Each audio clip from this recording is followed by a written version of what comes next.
I think it's time to go.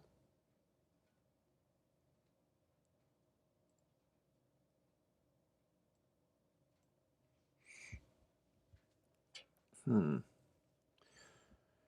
my question becomes, what happens if I unmute this? Hi, I'm Chris from Air Windows, and sort of getting the initial parts of my little streaming thing together.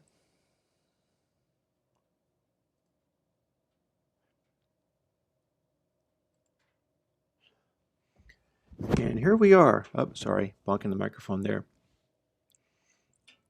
The reason I'm doing this live stream is because I want to start bringing people in on the projects and things that I do when they are audio or video, etc., just sort of techie audiovisual stuff related. And I had something I needed to do, which is this. It is a Xiaomi Yi, and I'll be getting into that in a moment. First, give me a second, because I would like to also tip off my Patreon, if I can. I've not done this before, so I'm a little flustered. Not super flustered. I've made lots of videos before, but I've not done this particularly before. So let's see whether I can make this make some kind of sense. Firstly, can I go to my page?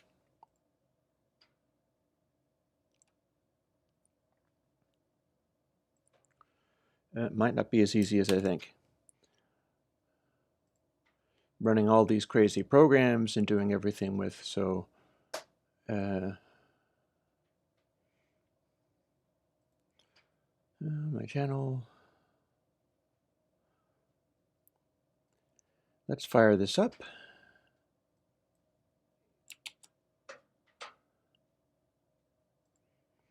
Can shut that sucker down, and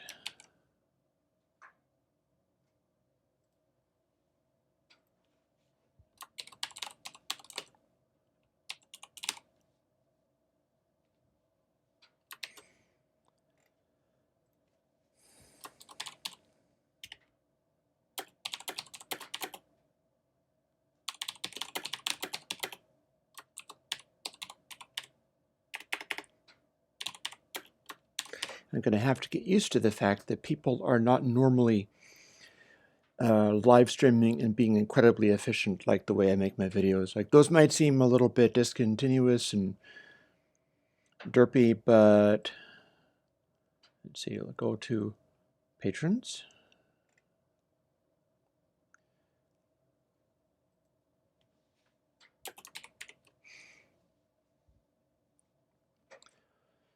And publish my Patreon thing if it will let me. Come on, come on, come on. Wouldn't it be hilarious if it showed like all of my passwords are on the screen? Oh noes. So that hopefully will work, but we shall see.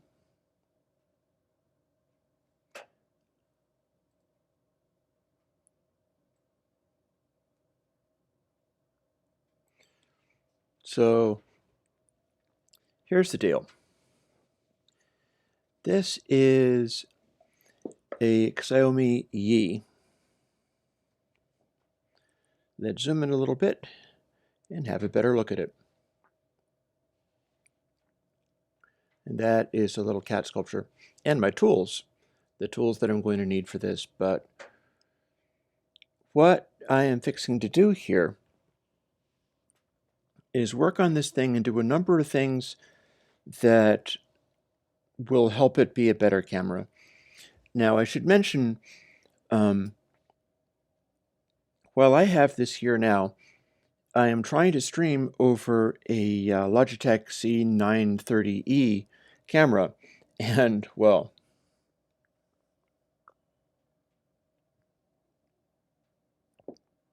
it has been a complete nightmare because it doesn't want to connect to streaming software. I've been having all kinds of trouble getting that stuff to work. And in general, it's just a big old pile of hell. So what I was thinking was I'd like to be able to do some things like this using something a lot simpler. Now, I should mention what you see here is not what you would get if you buy a Yi, because I have already started. See, I also have this little autofocus thing where I can show you this camera nice and up close. The Logitech also doesn't want to focus. Like, this is the Yi, it doesn't have an autofocus. The Logitech does, and it will tend to lose its crap, kind of like this. Fade, focus, focus. If it gives me a lot more trouble with that, I will shut off the autofocus. I guess we can live with it for now. But you can see that this is not stock to the Yi. This is my little homebrew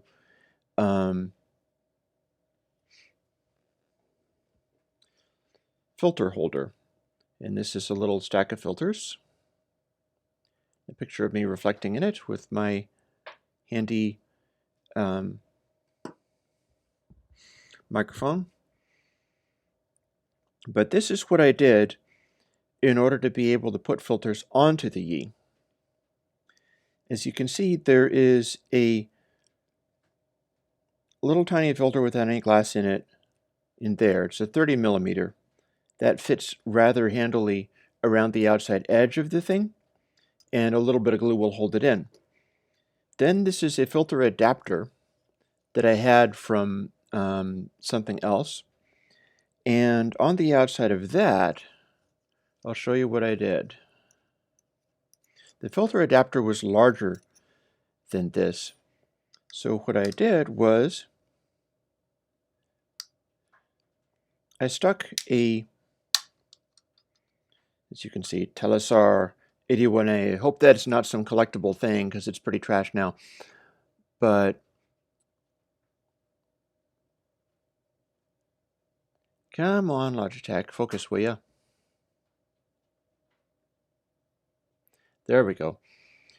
You can see that I've carved the plastic away from this, and this Telesar filter has one useful characteristic.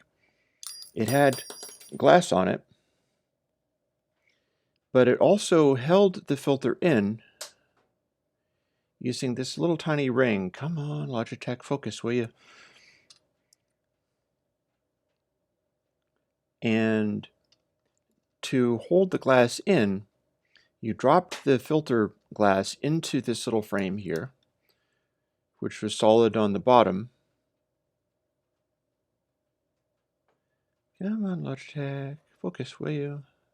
It's really bad at this. I might need to set it as a manual focus. Let's try that. It'll be easier.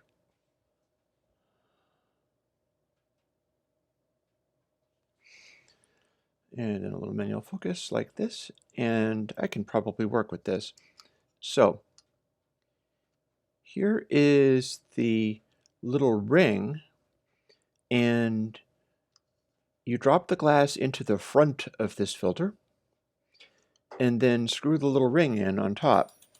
Now what you can also do is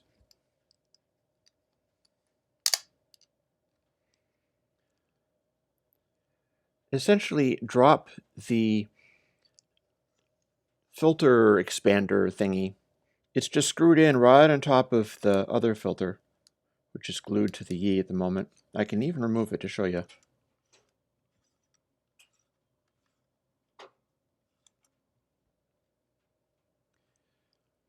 And that's what it looks like, just glued straight on. That's what the underside of it looks like.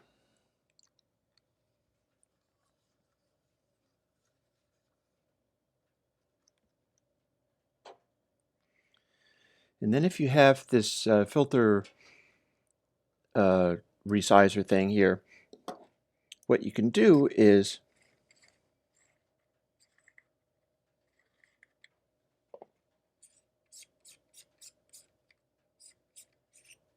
take another filter like this one, and see how this little ring would screw in here and hold the glass in place? Well, we can throw it out because it screws in on exactly the same threads as a filter would. So all we got to do is take this one. It is a Tiffin Gold Diffusion FX. I found it on Amazon, searched for the cheapest filters possible, and got this one for about $12. I didn't get to pick what size it was. It was just what happened to be there. And you can plainly see the gold diffusion filter stuff that it does.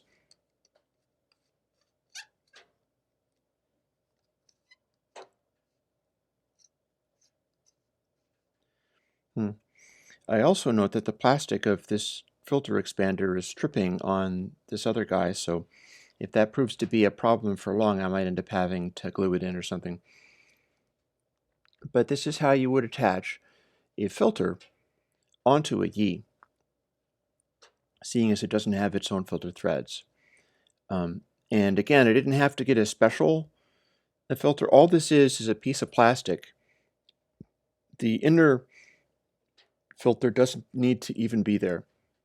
All you really need is a piece of plastic that will hold it on, and then as long as you have another filter with the screws, the ring in the front, it's possible to make threads out of the other filter like that and just kind of stick it on. Now that's all well and good. It's great fun.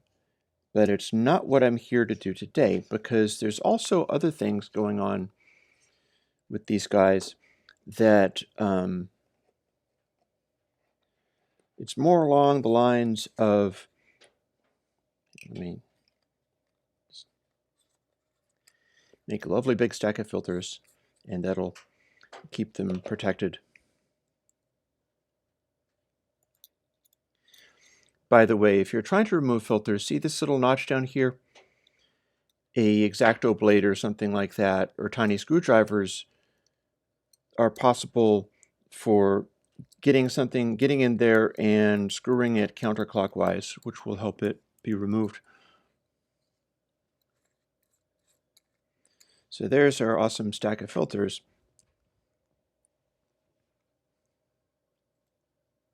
We'll fire up some autofocus and see if it does any better. Here's the deal. Don't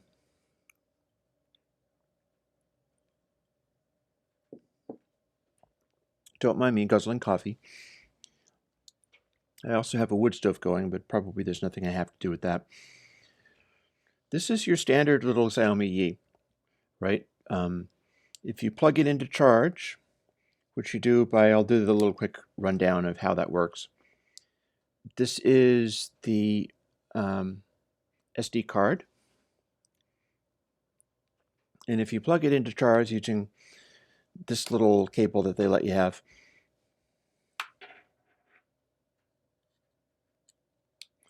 that goes in here. Possibly that's why they give you a specific cable, is so that it fits.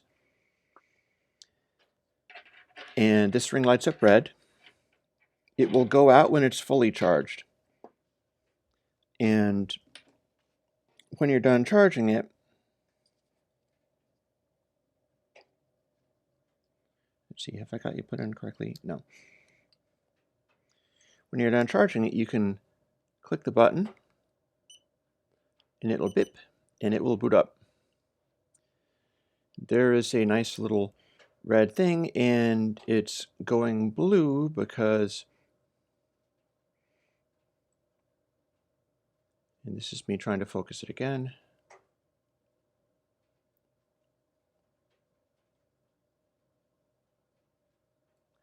It's going a little closer. That means it's more than 50% charged. If that's purple, that's less than 50%, and if it's gone entirely red, it is 15% charged. Photo mode, this top light is off. If you click the top button, it will take a photograph.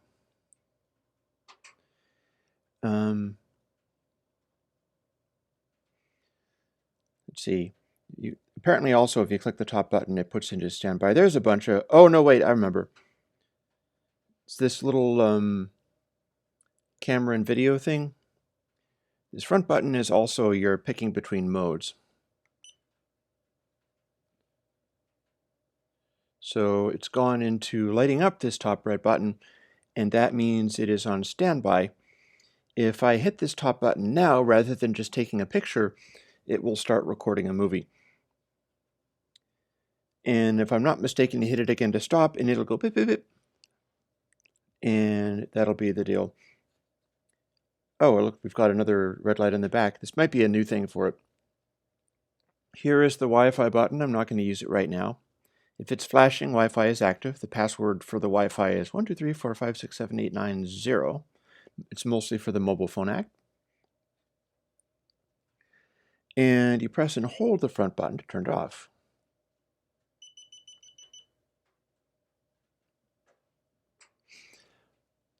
There's also some very cool things about this that I think are worth noting.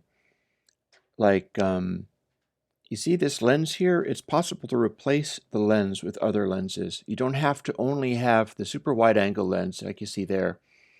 It's possible to put in lenses that are narrower, and they're not super expensive either. I've seen lenses for around 40 bucks or so, which for a cheap little, like roughly $80 action cam is not a bad idea.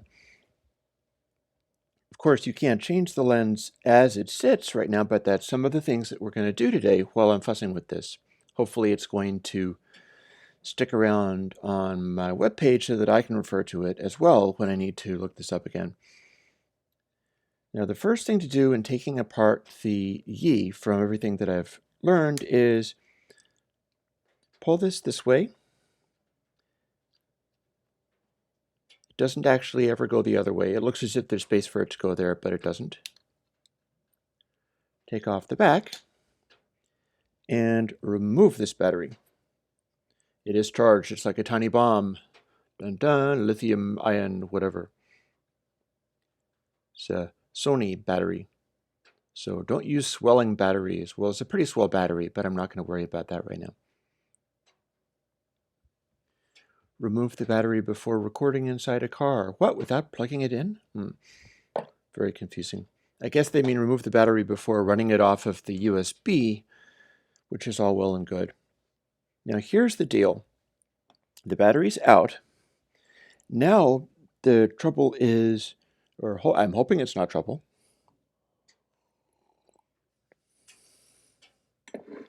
The purpose is get this thing apart. Oh, hang on.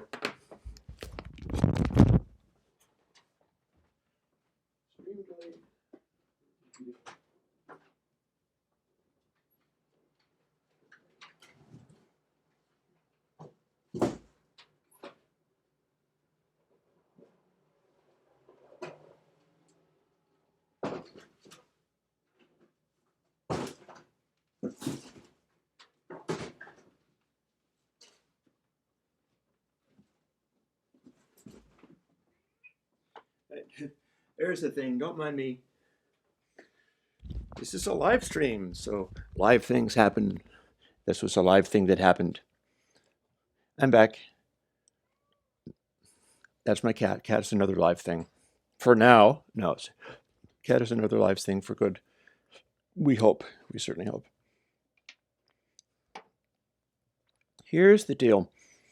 You have to take the Yi apart. And that means pushing something into this little crack here and popping this top off. Now there are a couple of possibilities. And these are the ones that come to mind. There's an X-Acto blade, and this is a sculpting tool. You might see its handiwork. I did this little cat, and it's a sculpting tool. It's for sculpting clay. But this time it's going to have something different as a purpose. First thing, however, I am going to see whether I can't... Oh, and also look at this. There's where the microphone lives. And that is going to be of great interest to me because that's some of the mods I intend to do. But for now, what we're going to do is to see if I can't get some kind of sharp object in here without hurting myself on it, obviously, so that I can pop this top off. I won't want to crack or break anything. I'm a little worried about doing it with the sharp object, so what we're going to do is try this instead. And it might even be easier to see.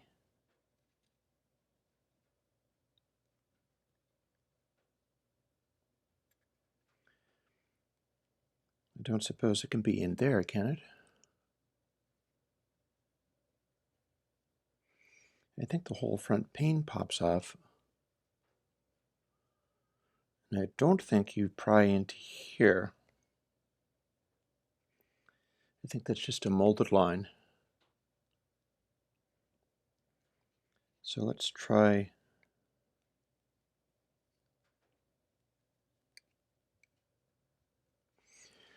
this could take a while. One of the trouble with live things is that they don't always go like you want them to. And take off this other little door while I'm at it. Just simplify stuff. And I know I saw in the other videos I saw on this thing that you got to go in this seam here. Really what I need to do is get my glasses. So just a moment.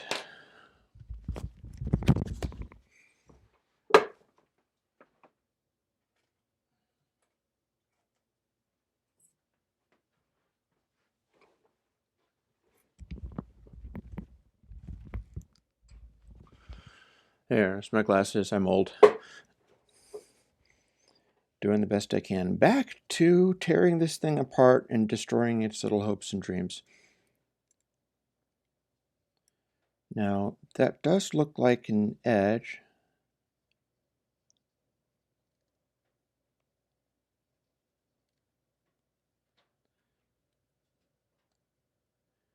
There, you're supposed to get something in this edge, and that is how you separate the top from the base.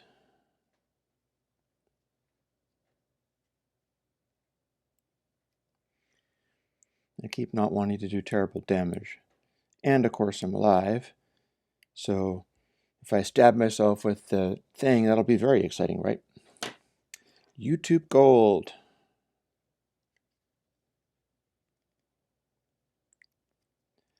Do I have a...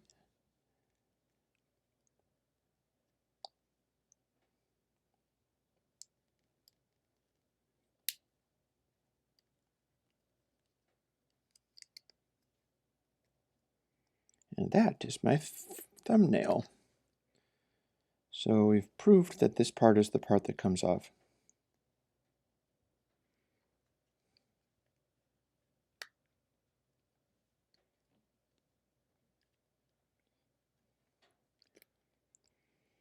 It's taking rather a lot of pressure, so I will do the best that I can. Trying to get this crazy glasses and headphones and malarkey to be a little bit more comfortable. And again, I feel as if I had better be rather cautious and careful because I am doing some of this with an X-Acto blade.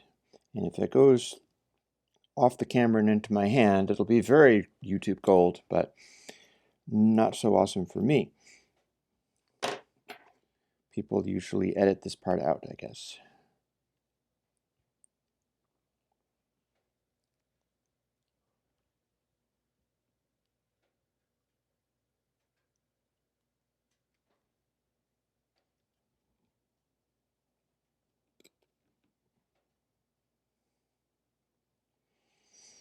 Also don't want to wreck the damn camera either. You are pretty solidly put together. Okay. With this kind of thing, you just sort of patiently keep working at it until you're able to get it. And then people routinely edit them back out again. Since this is live, we're not going to do that. I guess what I'm going to do is just be really grateful I have this little tool. Because trying to do it... Ah, there we go. That got right in. I'm almost sure I heard a little pop, too. Trying to do it with the X-Acto blade is terrifying. The amount of pressure I'm having to exert is rather large. Certainly for the first time you pop it open. That's normal for this type of thing, too. How about I refocus? Because otherwise the autofocus will be going nuts. Absolutely nuts.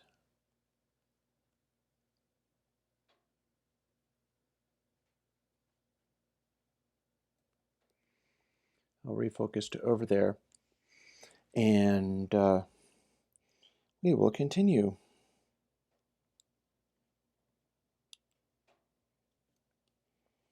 I think it wanted to have this part pop off first.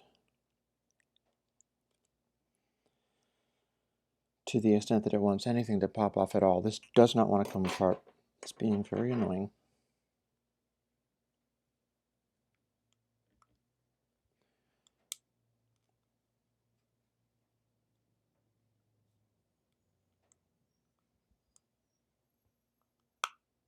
Aha. See that? That is it popping off a little bit. That is a good sign. We like that. In fact, if we can do that, that means I can get my thumbnail under there.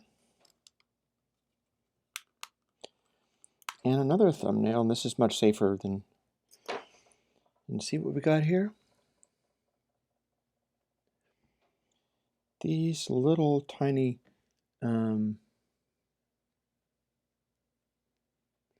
plastic thingies are what we're popping loose.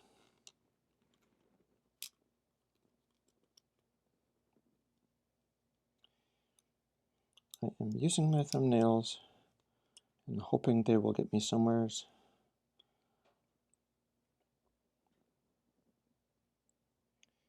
I might lose a thumbnail to this if I'm not careful. But that's one corner done.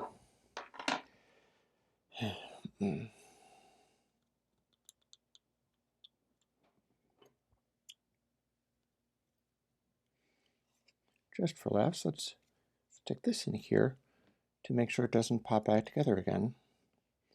Then try to get more of it.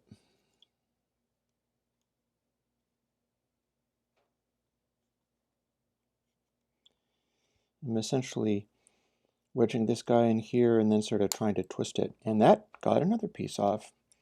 See the trying to twist it like that.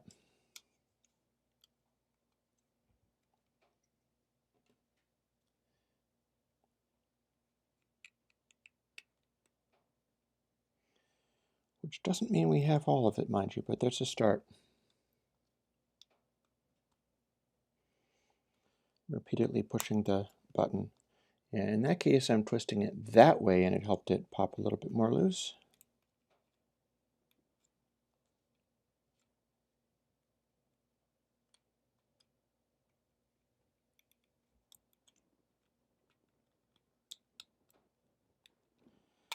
Thumbnail again. See, the good thing about a thumbnail for stuff like this is that it is kind of soft. Also, it might help to use this little sort of spoon-shaped thing and try to pry this part out from where it's connecting, because these are little tiny clips on the inside of this thing.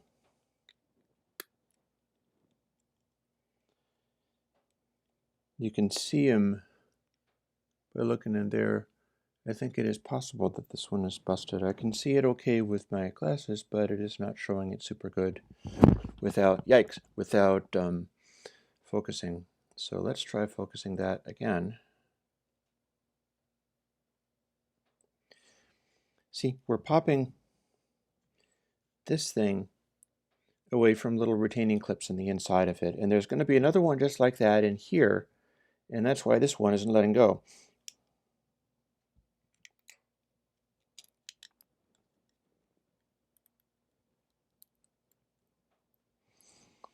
Working it around a little bit.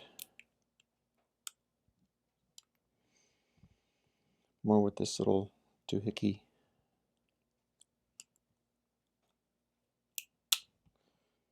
That sounded promising, unless it was something inside shattering. Oh, nope, that got a corner off. And that final pot means that the final inside thing let go. There it is right there. You can see I've chewed up the plastic real good, but it's not like this is expensive plastic by any stretch of the imagination.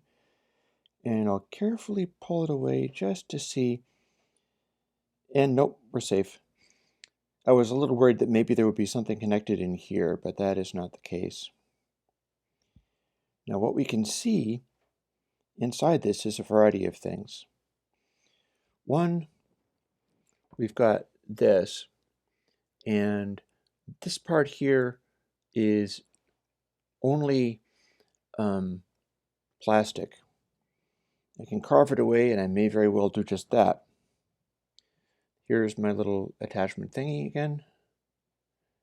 And there's the button, but the button here, this is not connected to anything. This is just loose. However, we've got something here that is more important. That little metal thingy is where the Wi-Fi connects. Now, I have seen advice saying if you're getting audio interference, you interfere with the connection between this thing here.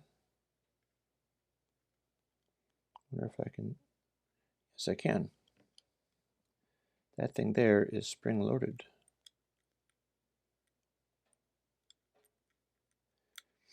It makes a connection to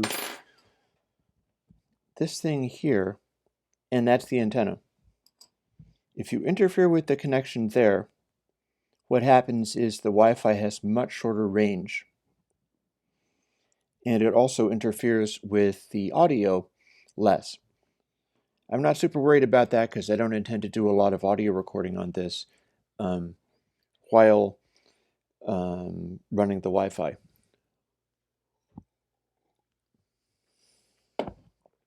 I intend to do audio recording, but my idea is that I should be able to do the audio recording and then deal with the Wi-Fi later. Now here is the thing. This is an adjustable lens. In fact, it's a removable lens, but can't really adjust it this way, and I'll show you why. In fact, that's not the only thing. There is also, excuse me, the lens is adjusted for selfie mode in these, or so I am given to understand, and I have no reason to doubt it. So what that means is that anything that you shoot in the distance with this lovely wide-angle lens is always out of focus. It's always set up to do selfie mode, so it's focused a little bit closer in than you'd like. And in order to make it be focused in long range, you would have the lens rotating about this far over here. However, if you can get it to be adjustable, there's no reason not to just have it like that. Like, loosen that sucker up, remove this inner ring, which I will do at some point, or possibly while you watch, because I do have the, oh, I spoke too soon. This was super glued on. Super glue isn't as super as it used to be. There it is. So that's how that's attached, or unattached, as the case may be. So what we'll be doing is chewing this right off, because it has no purpose other than to sort of get in the way of adjusting the real lens, which is here. But wait, there's more.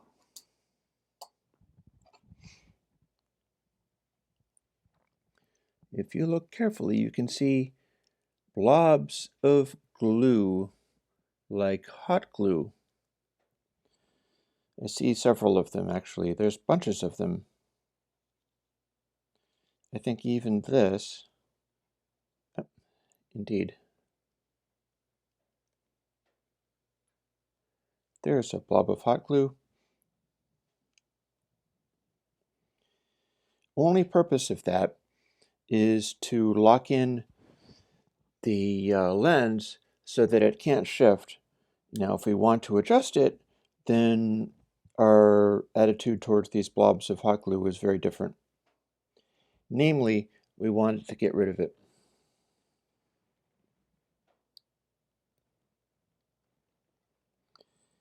And it's just possible that this clay carving tool is about perfect for the thing, although I think it's also worth dragging out the X-Acto blade in case that's any easier. Again, this is tricky stuff because I have to exert a fair amount of pressure in here, but I also don't want to smash any of the circuitry or ruin it in other ways. So what I'm going to do is just sort of futz with this, hoping that I can get the hot glue off while on camera without wrecking anything else.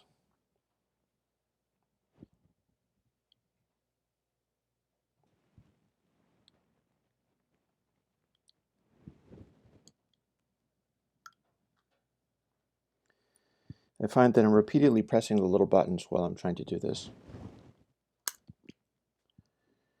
And that is one X piece of glue right there. It is gone.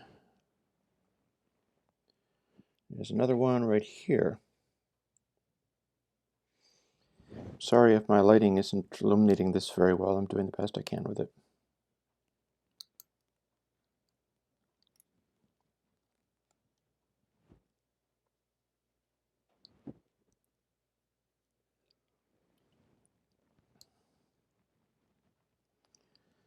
But it looks as if pretty much everything in this little area here is going to be either hot glue or nothing. This blob there is purely hot glue. In fact, it's even letting me peel it up just a little bit that way. I don't think I have any circuitry in this immediate area. And rip hot glue, goodbye. Except for I think that might also be another piece of hot glue in there.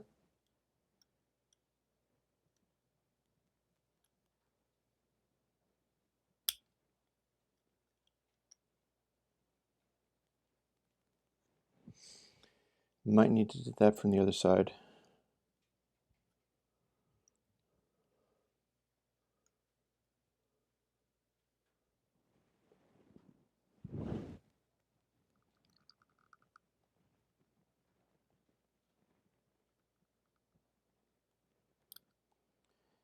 You can sort of see the glue changing color as you press on it. It's kind of lighting up in an interesting way. Well, lighting up is not actually the way to describe it. It's going from clear to sort of milky colored.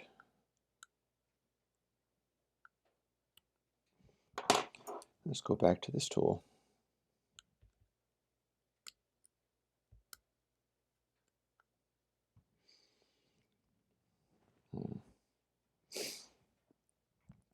Now something else, I'm going to have to step aside here and whip out another pair of glasses. You know why? Because I have close-up glasses.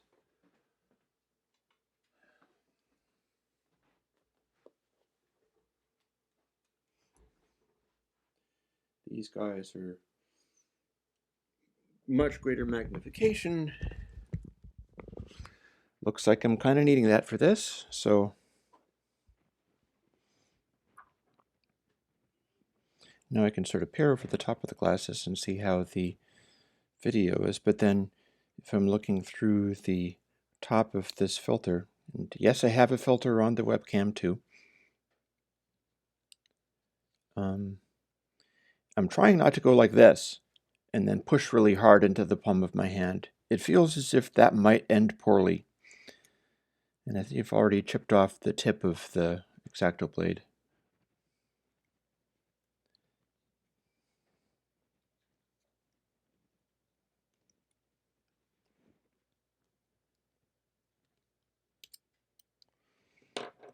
Let's go away from that again and towards this and see whether this is any better. I should be able to exert a little more pressure here because it's not as much of a pointy edge. And yes, success.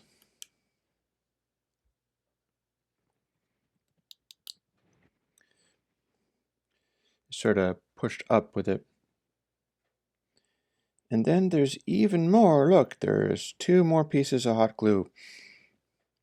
They're really thorough about not wanting me to adjust this, I gotta say. Yay, live stream.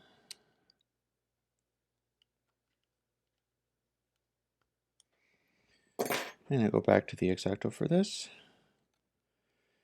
Although it's lost its tip, so it's less good at getting into this sort of thing.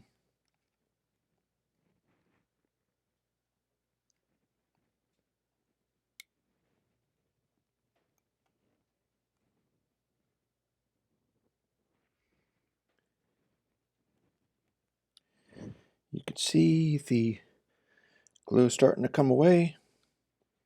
There it goes. And again, when using sharp blades, be very careful shoving this around, and you can see that that hot glue came right off. If I'm lucky, this final piece will do the same thing. Let's see whether I can be that lucky.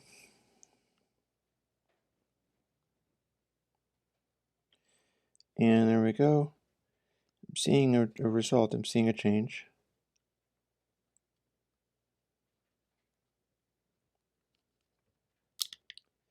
And boop. See that? Hot glue comes off. There were like 12 pieces of hot glue in this stupid lens, honestly. And with that, the lens is technically still not loose. You know why? Because there's been so much hot glue in here poured into the threads of the adjustment that it's just a big fat mess. So here's where we get more subtle tools. Might be worth me just... Oh, what the fuck? Sorry. Language. Here's where I yank my headphones off and possibly break the connection, or not, and also lose my glasses all at the same time. Wow, that was exciting. Live television, everybody, yay. I see another speechless viewer has turned up to watch me swear and drop things. But here is what I meant to do, which was adjust the focus a little bit so that maybe we can see what this is. I'm going to lose these stupid glasses because they're just getting in the way now. I had to see the hot glue super well, but this is less subtle. And I'm going to grab onto this and twist. And look at that. That's all it took. I didn't even have to chew up the lens very much.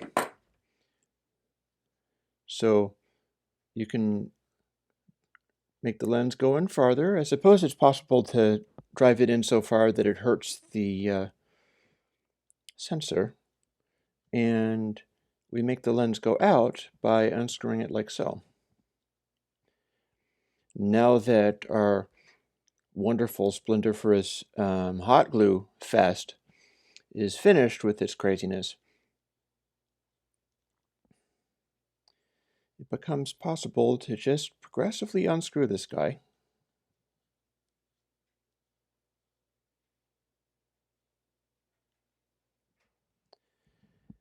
And that's what the sensor of a Xiaomi Yi looks like. That's what the threads look like.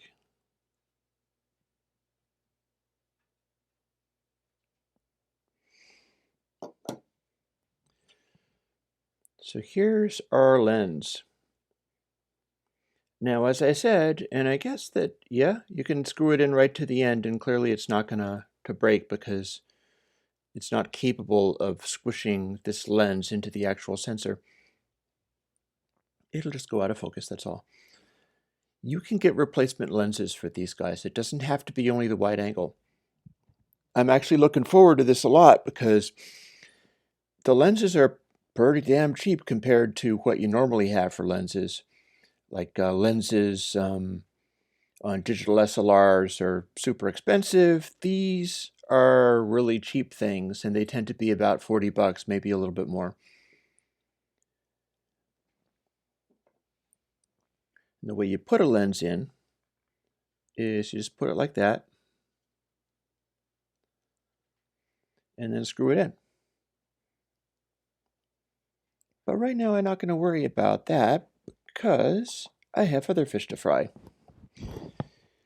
There are mods to be made using the, excuse me, I'm trying to put other glasses on. I'm old, I can't see. I can see well enough to have gotten all this hot glue out of the way though. There are audio things to do with the Yi, and I'm going to show you what and how, because that's one of the things I was learning about with great interest. Won't be needing the wrench. A lot of these various tools will not be necessary. Here's the thing. This is held together with tiny screws. Here's one. Here's another.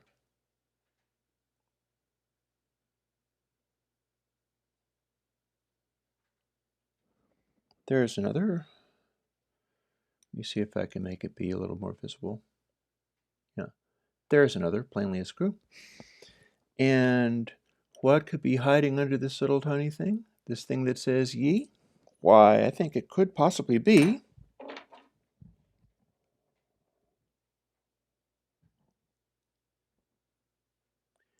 another screw.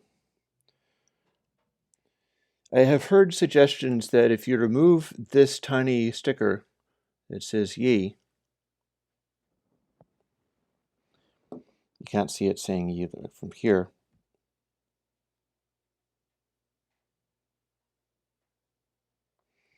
I have heard it suggested that if you remove this tiny sticker that says Yi, then they know that you have modified the device and therefore it's no longer under warranty. Well, firstly, I don't know whether these have so much warranty, and secondly, I think that it becomes like just a little bit obvious that you've pried the front off of it, judging from the tool marks that are left on this poor bugger. You have to smooth it off nicely in order to make it look remotely okay again. It's fairly obvious it's been tampered with. But what I'm going to do now is remove all of these screws. I think this screwdriver is going to do it. Yep. You kind of want to have these jewel screwdrivers for this type of work.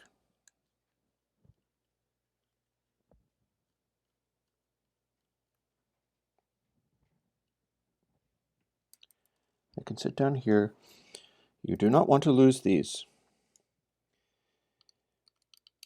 And then there are things to be known about removing the stuff from the insides. And I will try to show that as clearly as possible.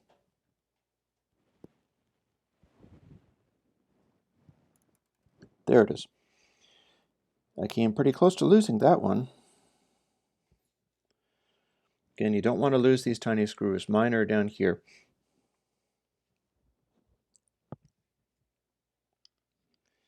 I'm trying to do them up here so that you can see how it goes. The webcam's magnification is such that it's almost easier to do looking at that, even more than using reading glasses.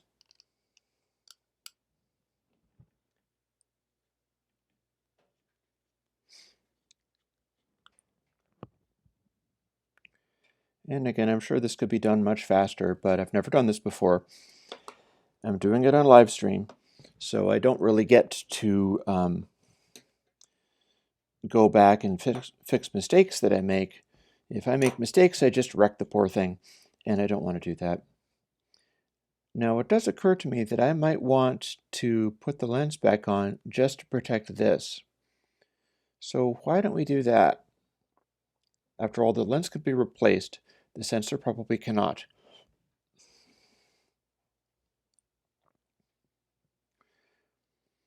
I'm going to counter-rotate it until I feel that I can turn it easily. I don't want it to go off thread, and I don't want to make new threads. So I'm just being very careful until it can be turned with no effort really for the whole thing. Now once I'm finished doing that enough, and I think that's about enough, it becomes time to deal with some of these things about the removing this, because this comes out. You can see it comes out, but there are things that must be understood about that. Namely, I'll slowly work this away. You can see that there was a switch under here. It is coming away from this push button. That's how this works. You have to be able to put it back in there once you're finished, but there's more.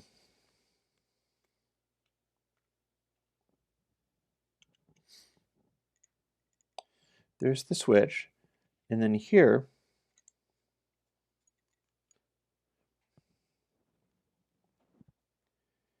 is the mic. And that is where my interest lies at the moment.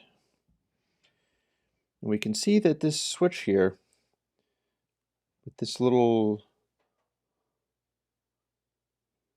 I think that's just a bit of squishy material.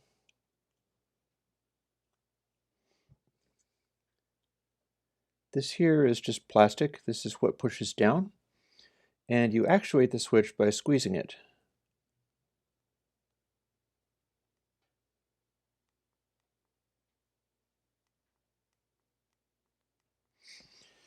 So this has to go back up to between this and this.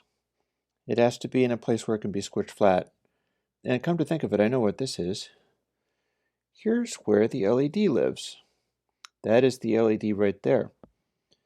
So this tiny clear area here is what the LED lights through. And you can even see a little place where that wedges in.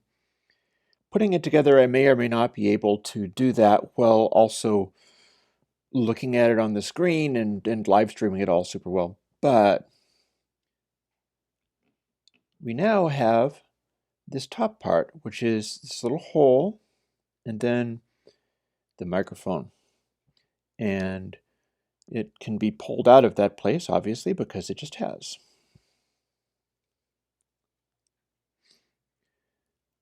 This is where the microphone lives.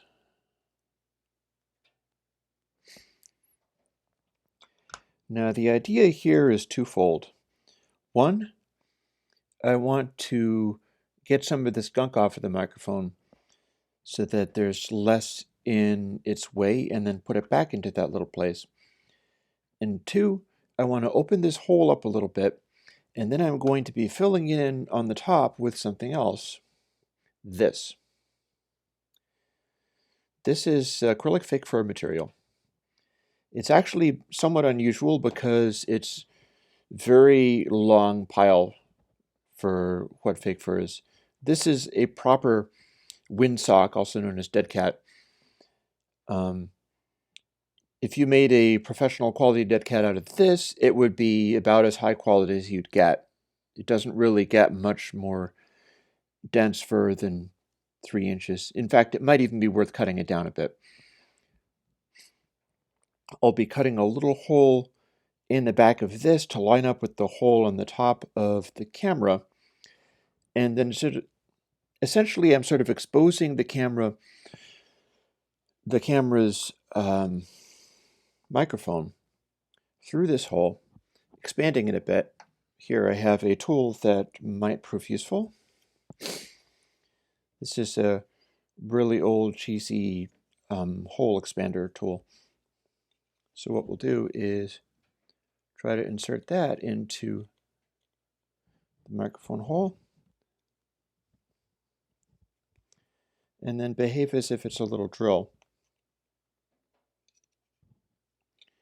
I don't want to shatter the microphone mount, and in fact it's not big enough yet, so what I need to do is first go at it with either the X-Acto blade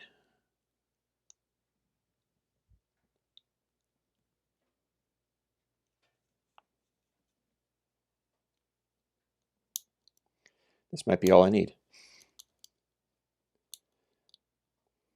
And we're sort of carving out a little hole to expand it. And we can see from the inside that it's opened up access to the mic a little bit more. It's opened it up in such a way that I might want to do this side.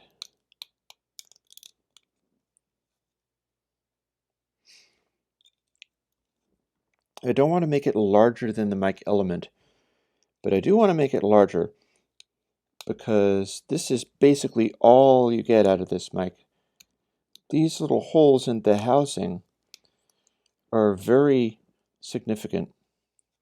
I've done a video because I'm a professional software plugin maker and things like that, and I've done a video on hacking the Shure SM57, in which it is discovered that, and I shouldn't be too distracted while doing this because I am working with a sharp blade.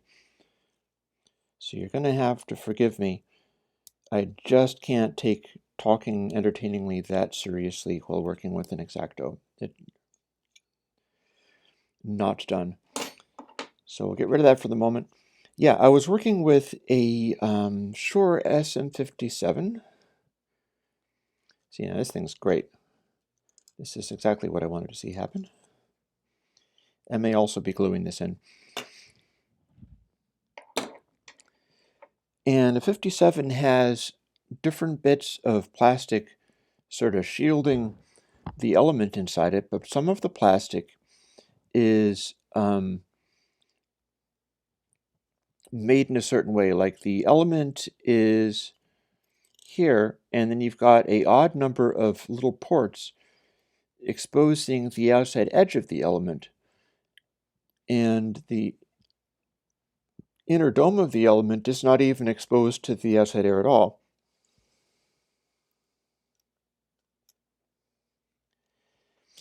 And what happens when you do that with this SM57 is it gives it a capacity to do extremely high clarity and focus on the area of, let me pull some of these bits of plastic out first. If you point it directly at something, it'll be very clear and crisp. If you're slightly off axis, what happens is the audio hits it. Like, let's imagine that the audio waveforms are coming in and they are the tweezers.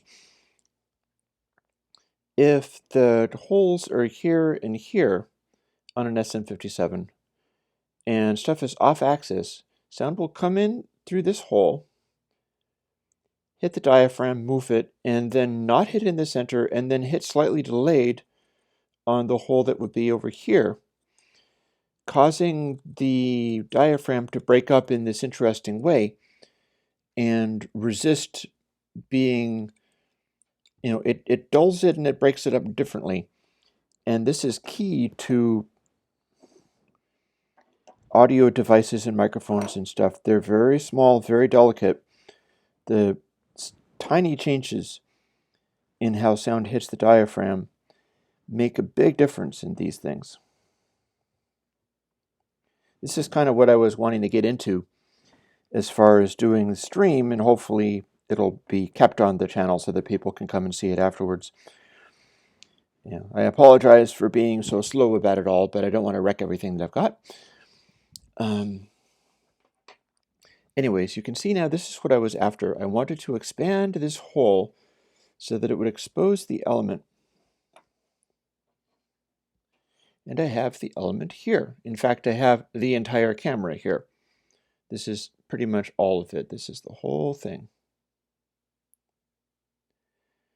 All these tiny little, I can probably identify some of these guys, like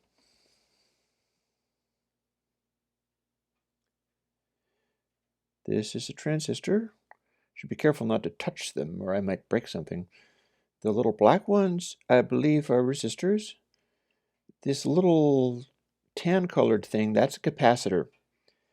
That's the same thing as the big cylindrical guys that we have in tube guitar amplifiers, but much, much smaller. And this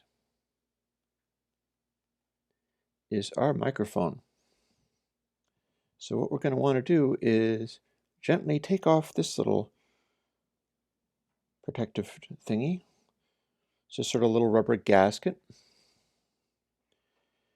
I'm not sure how much use it is, but there it is.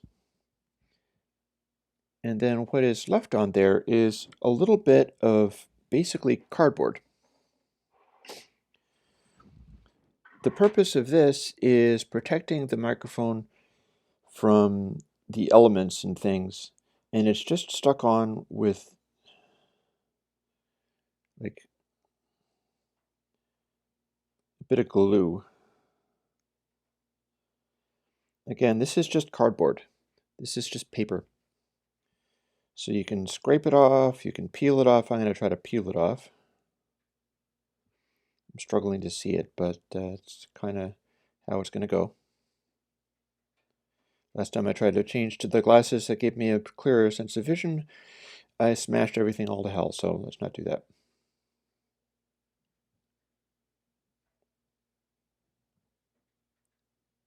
And we see the hole in there. It's coming loose.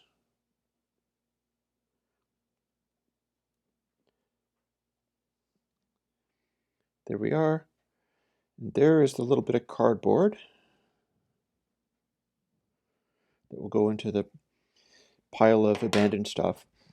And there is a microphone element. Now, in professional studio microphones, the elements that they give, you might very well see what you see here. This shiny mirror-like substance in here is called mylar. Mylar is what's built into a electret condenser element microphone. It's this little device. Let me see if I can't give you a super close-up. As long as I'm doing this, I might as well do it up seriously, and we'll just see how close we can get.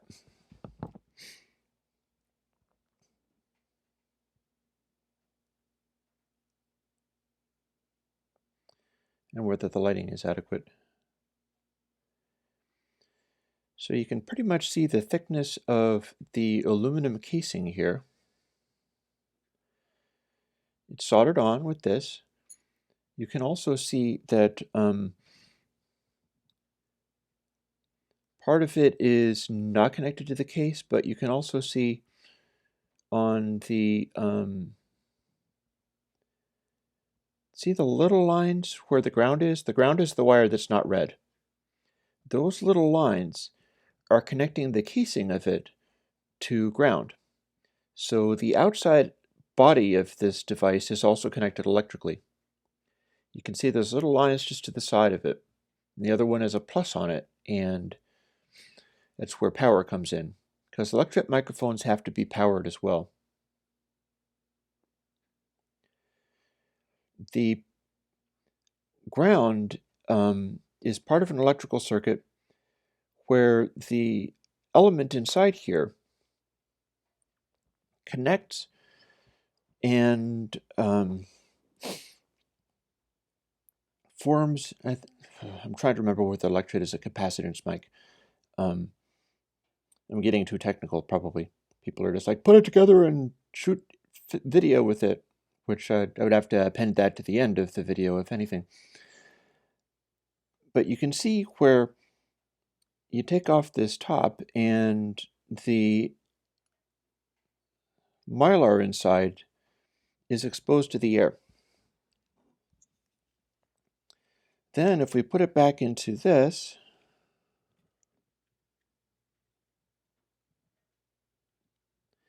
that's how that works, is that the mylar would be exposed to the air. Now you can see it's this little area underneath the hole. It's slightly wider than that hole is.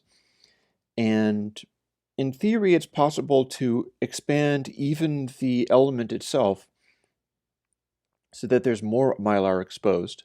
It's not super necessary. It's just a thing that could be done if you have microscopes and incredibly good fingers.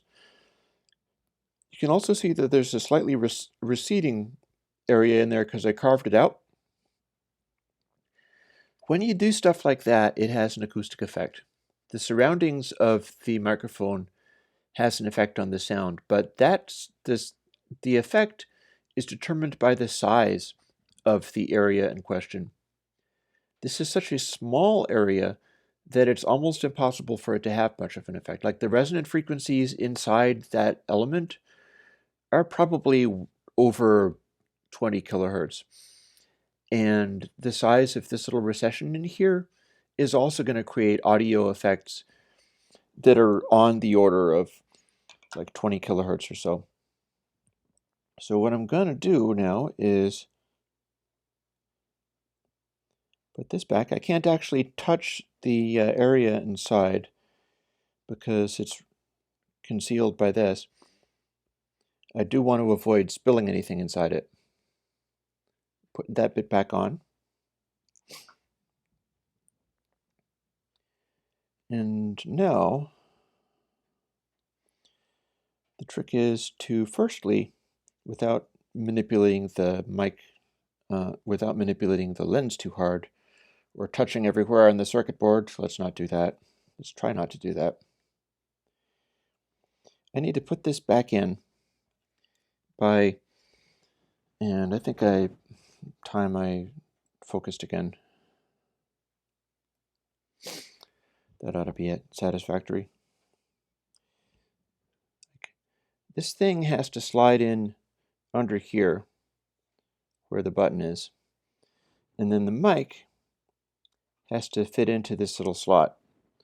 So in order to put this back together again, I got to hold it in such a way that these things both go in properly, which I will do my level best to do. Let's see, firstly, I'm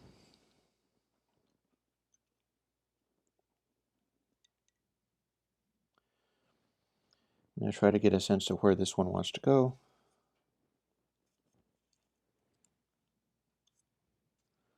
That fit nicely. That's about ready to go the rest of the way in. And then microphone doesn't seem to want to be at quite the right angle, but that's okay. Microphone is less capable of being broken by touching the wrong place on it than, say, certain transistors, certain circuit board parts.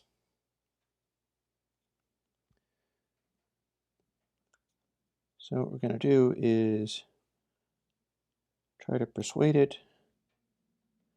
There, now we got that in part of the way, we got that in part of the way.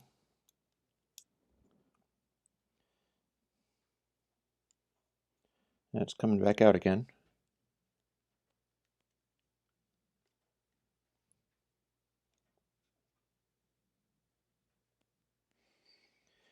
And now what I'm going to do is take this tool and try to poke the mic in so that it is oriented properly. Looking pretty good. I gotta say that bit of rubber around it is perfectly oriented.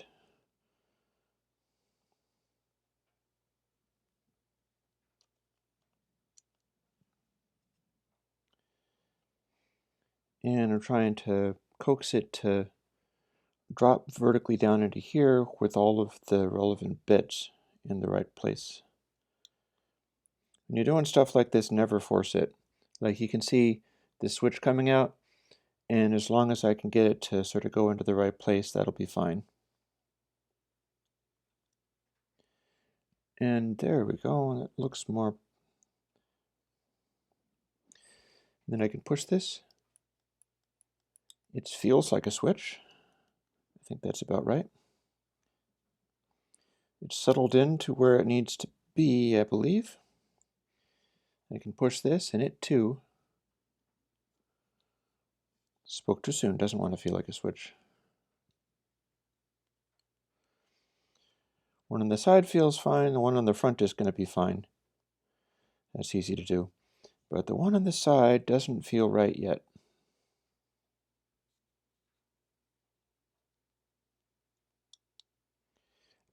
Here might be the secret. It wants me to push this part in, or indeed push this part in just a little bit farther. It was tucked a little bit too far out.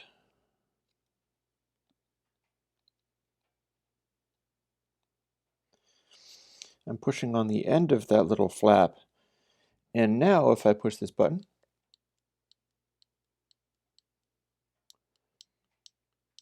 you can almost hear it.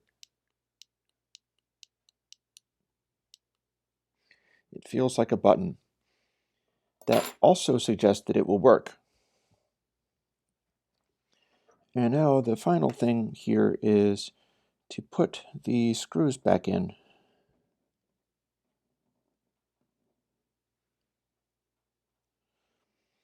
One way to do stuff like that is just take the screw on the end of the screwdriver and kind of go from there.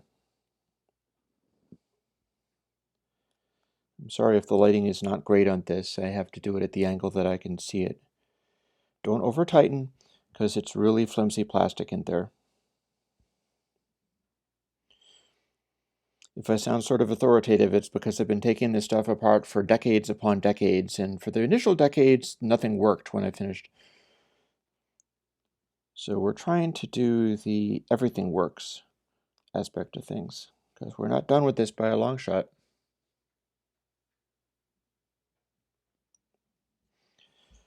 Two.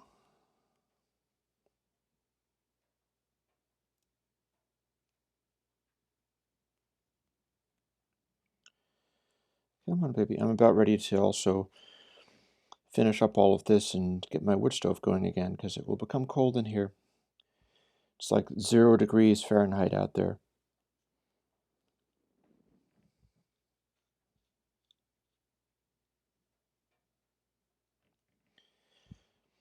Interestingly, as I'm putting these in, I think that the plastic is just sturdy enough that it doesn't feel like it strips super easily, and that's nice.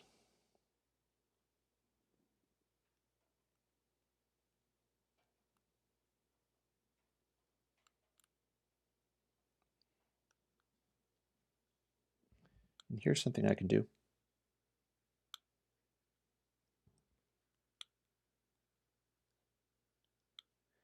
You have to rotate until I hear that little tiny click, which means I am on the thread. And then go from there.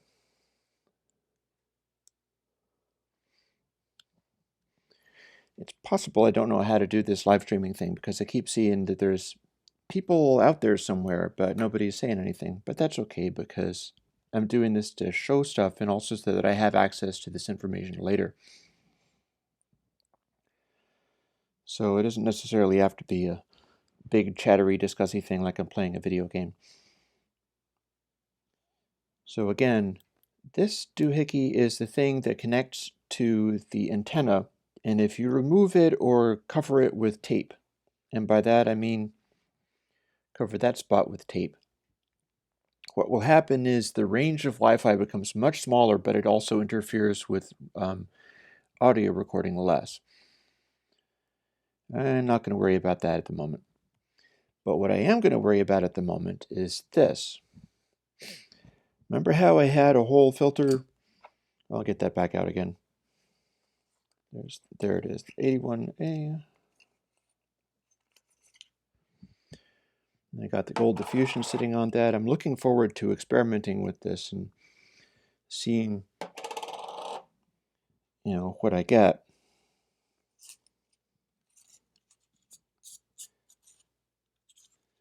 But this was the filter I wanted to use on the Yi.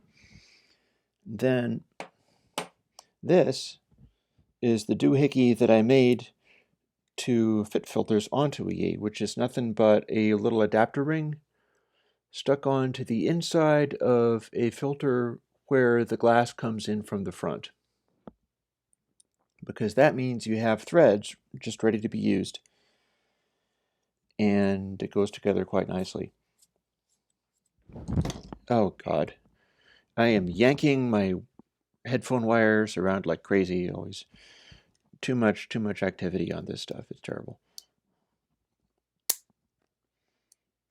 But I'm going to, and this is why I don't have autofocus on. Look at how good it's autofocusing.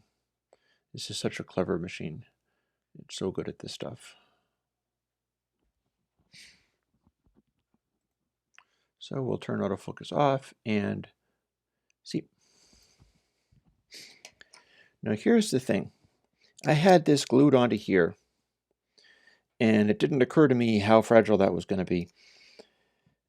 So I pulled it quite easily off again. However,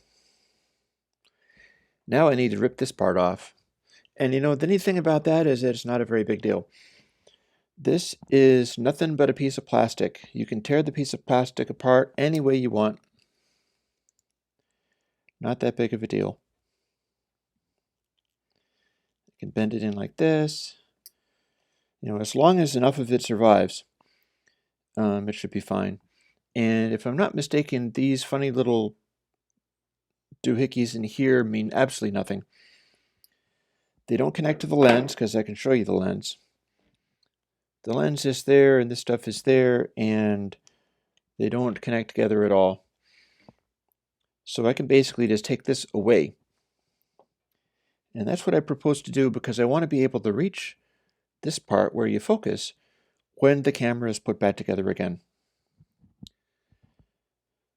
So now is the question of how I go about doing it.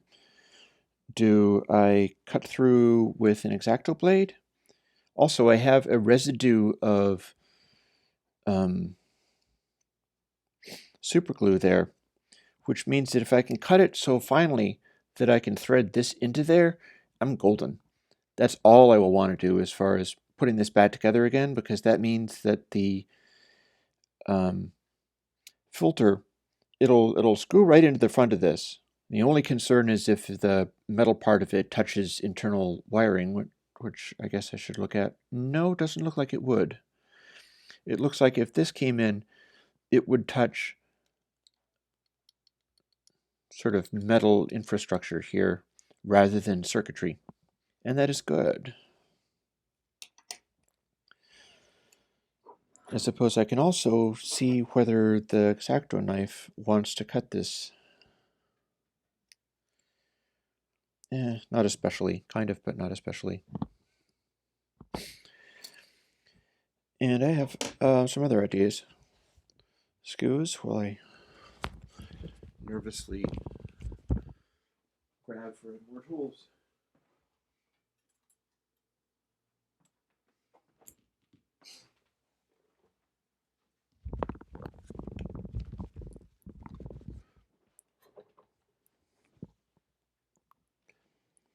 These tools are not even tools for working on plastic, except for now they are.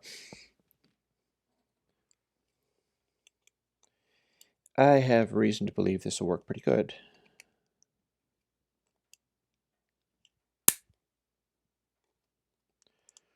So first what I'm going to do is notch these as best I can. Wow, that's doing so well, it's coming off for me. I don't want to go too far. I don't want to lose chunks in too big pieces, but boop.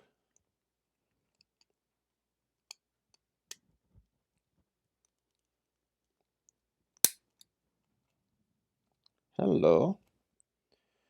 Well, will you look at that? Okay, so this ring was also part of the plastic, but it was just kind of there. I was setting out to remove it anyway, so it's all well and good. Interesting. Meaning that this part also will come loose now. And sure enough,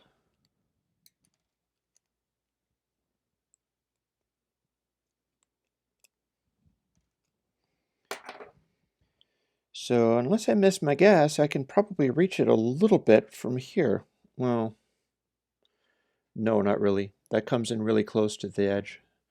So we're not quite done, but we're a lot closer than I thought. Let's switch over to this, which is a more delicate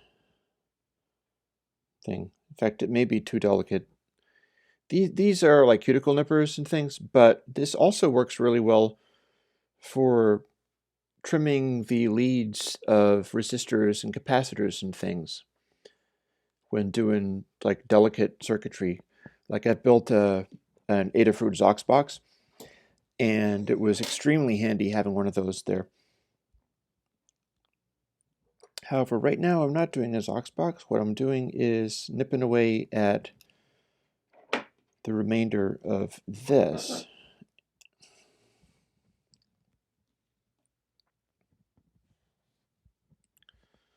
On with the glasses again, so that I can have some hope of seeing what I'm doing. And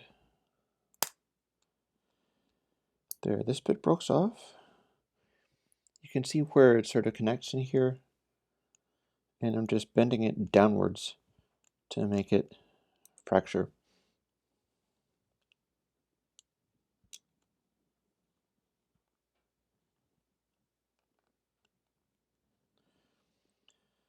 It's not doing as good as I thought it would. See, what's taken me here, what's taken the time, is I'm trying to destroy this, but I'm trying not to destroy the rest of this.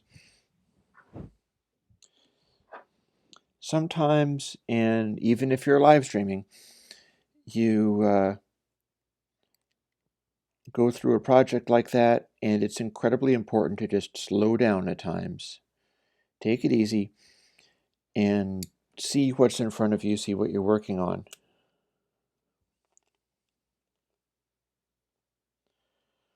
It's also a bit more difficult to reach this now, but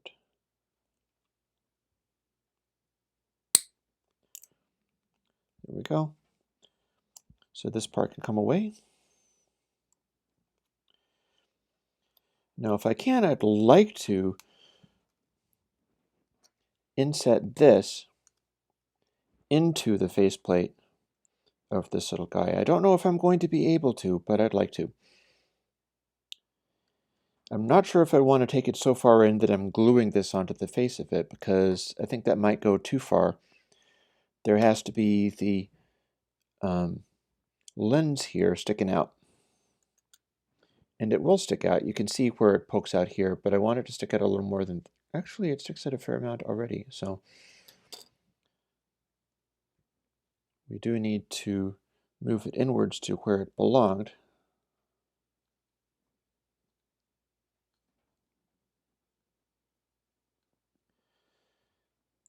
I think that's as far as it goes. And the iPhone app will be handy as far as focusing it in. I don't have the iPhone app yet. I'll get it.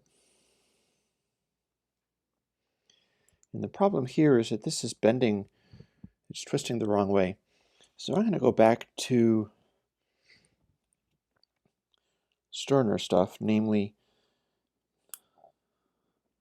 needle nose pliers. And again, I'm bending it downwards in order to try to loosen it up and then pulling it out. I'm not really bending it up so much as I'm trying to bend it in. I'm trying to preserve as much of this as I can for future hacking away at it.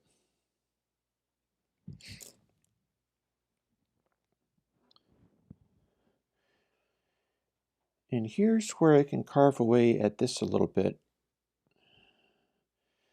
Might be time to whip out the X-Acto blade and use that.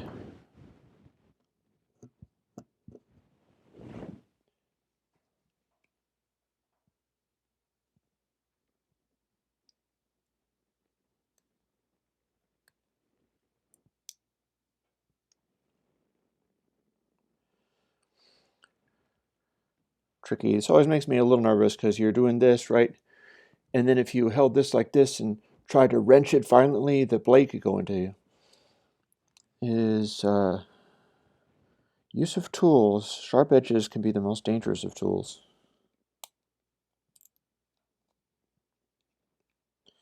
Watch how I do all of this useful advice and then like stab myself in the brain with it.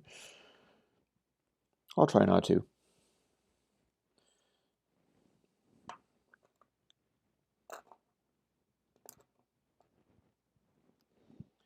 That doesn't want to carve at all.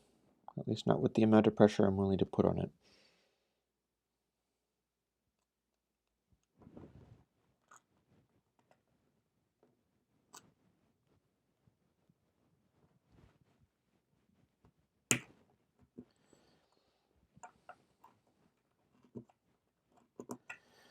On the other hand, once I have it smoothed out a little bit, I can carve this fairly nicely. Let me focus on that because I'm going to want to do all of this carving, pressing it against this object. So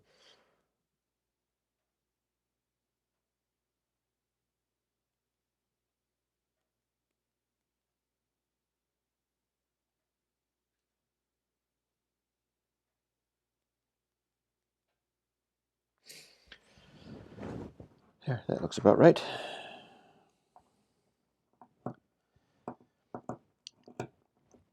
See, I'm pressing it against the surface of the desk, and that gives me the leverage. And as long as I can get past some of these obstacles in here, I should be able to just sort of keep carving it out. If I get the lumps out of the way, it's a lot more cooperative. Like, see, we got chunks in there. If I just try to carve straight through those, it'll be very awkward, but if I get them out of the way, I can take small bits off of this more easily, which is pretty normal for carving of about anything, really. Whittling or carving. It can be faster to just go smoothly and take little bits off at a time in a persistent kind of way, like this.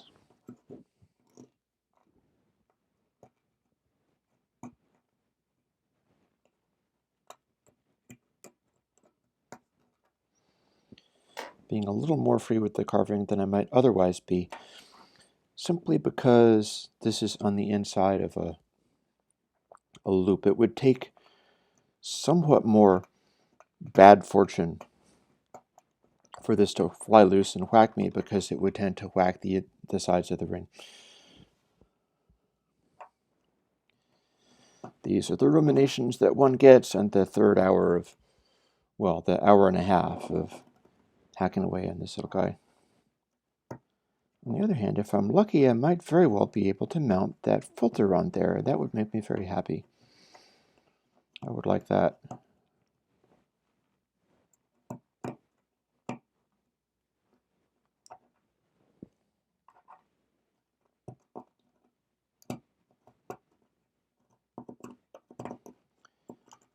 I can only continue to emphasize the taking it slow and easy factor, which is not only true for carving with sharp knives, it's even true for things like taking apart and putting together the little camera. I don't think you're going to be able to see the results of the little camera on this live stream, because this is being done through a webcam, and so I can't very well cut to a pre-recorded segment. If I did, it would be a complicated endeavor. But I can probably power it on, and we'll see whether it powers on or whether I've toasted it. That'll be drama. And look at that. Nice little carving out.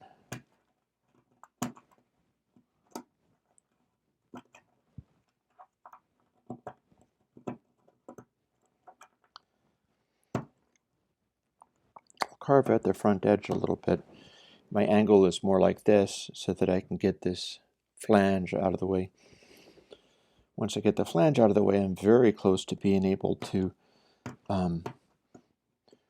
directly do the where the threads would go in. And if I can do the threads, it's a soft material, so it'll make its own threads. It'll be kind of neat.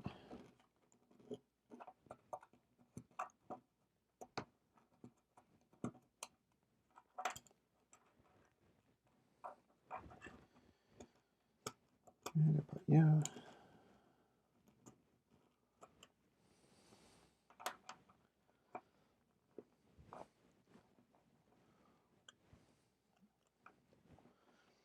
taking too big of a chunk off here. Doesn't want to go. So I'll carve from the other side.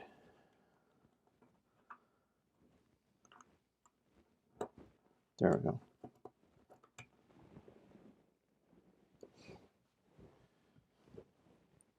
There's a lot of plastic shrapnel kicking around here. Try to consolidate it a little bit. Remembering always that I don't want to obliterate all the plastic. Some of the plastic is bad and some of the plastic is my friend. These little hooks and things here I do not want damaged.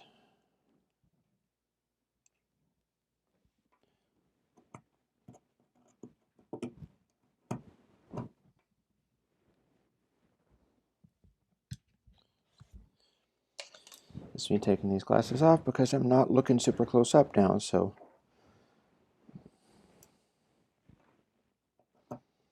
don't laugh, it'll come for you.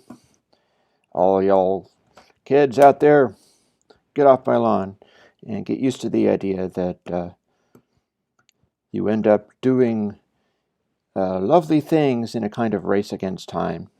That's what I'm kind of doing right now with Air Windows, is I want to get my stuff out there, available to people, if possible, open source within my lifetime. And depending upon how many years or tens of years it takes, that could be a thing. So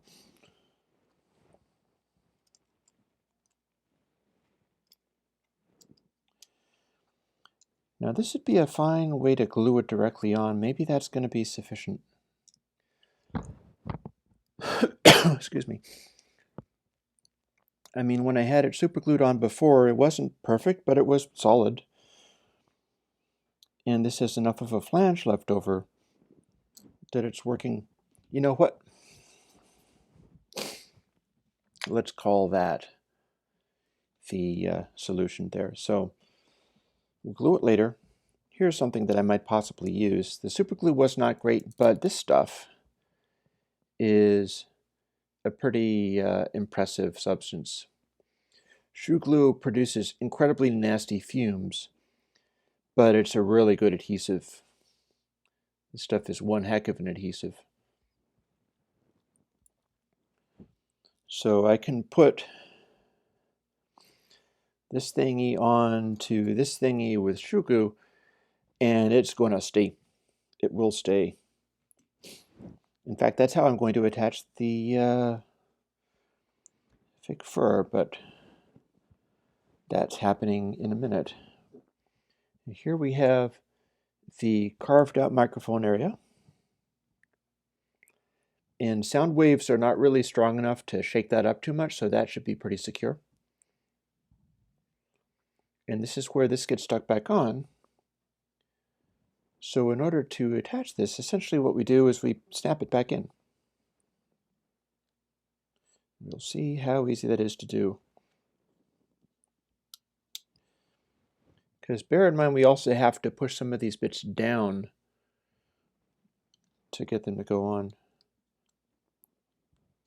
Like, I don't want to just force it in, I want to con it into snapping in properly. Because it didn't come off easily. We've got things like these little catches here, and yeah. I think maybe pushing it in the center is what makes it want to come together. Yep, I was right. So rather than making it be convex, it wants to pop in more easily if it's slightly concave. So pushing it in the center makes it pop in very nicely. And what we've got here is the ability to manipulate the lens directly. This is what the inside of the camera looks like that way. And as soon as I put this on, it'll look like this, and I'll be able to remove the lens from outside the camera. Now here is the final stage. We've still got this, and I probably want to hang on to, well, firstly, let me test I can feel that the button is working. And this button is working. If these were not clicking properly, I'd want to know about it now. But the buttons seem to all function the way they're supposed to. Here's the next stage. We've got this bit of fluff here, and then I need to cut out a piece of it that will cover over this, and then I'll trim out a center hole, but it'll be very well concealed by all of this fluff. This is essentially a windsock, and this will prevent wind noise from affecting the camera. And it really will. The stuff is amazing. This is how we make professional windsocks. So what we're going to do, I think, is trim it from around here. I'm thinking about doing it with an X-Acto blade just so that I can not cut any of the fibers. From about there, I think.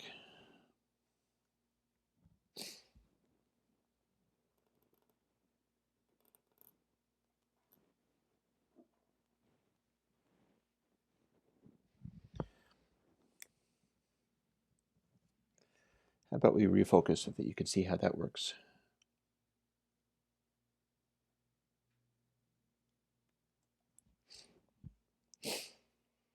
Started about there.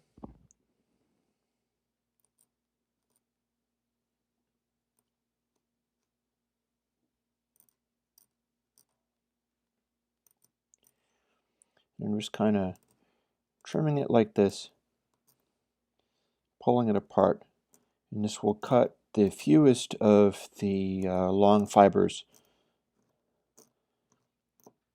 You cut on the backing, and that's how that works.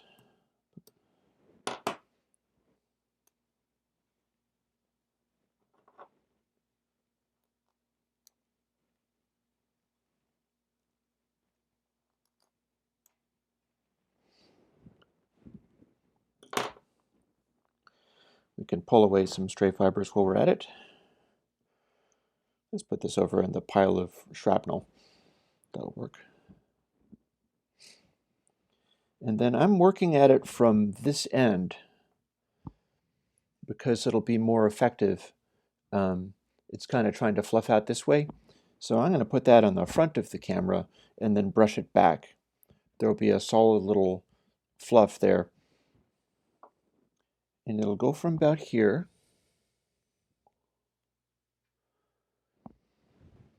overlap there, and so I need to cut it back to about here.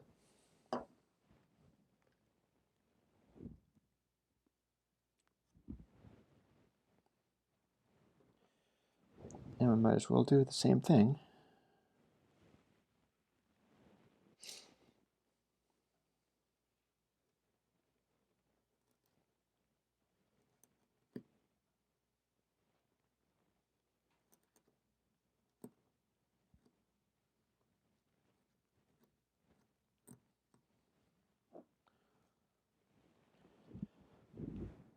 And that looks like it just about did it.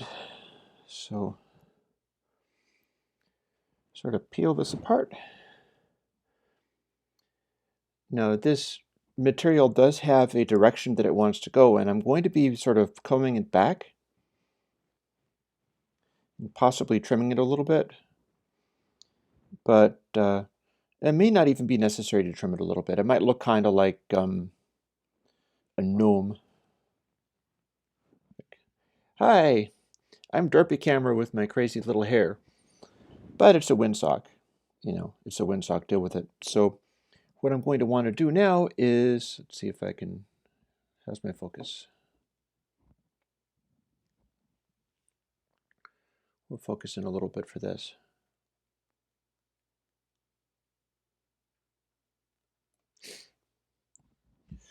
What I'm going to want to do here is carve a hole in the middle of this to correspond to where the microphone element goes.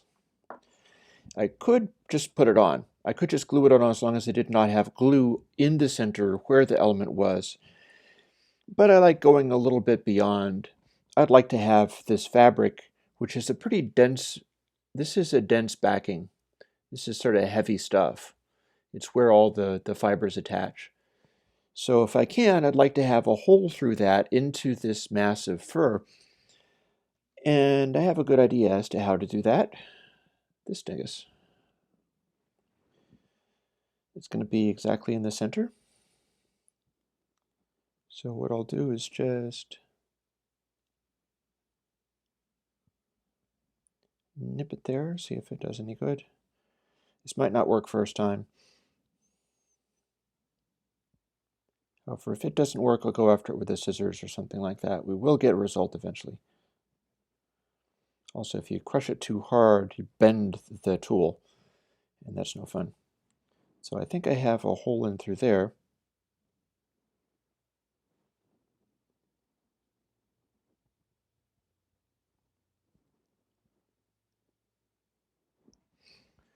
Nipping it a little bit more.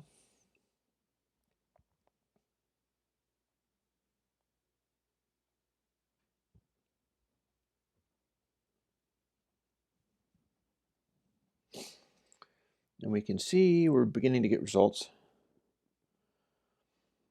And then from the other side.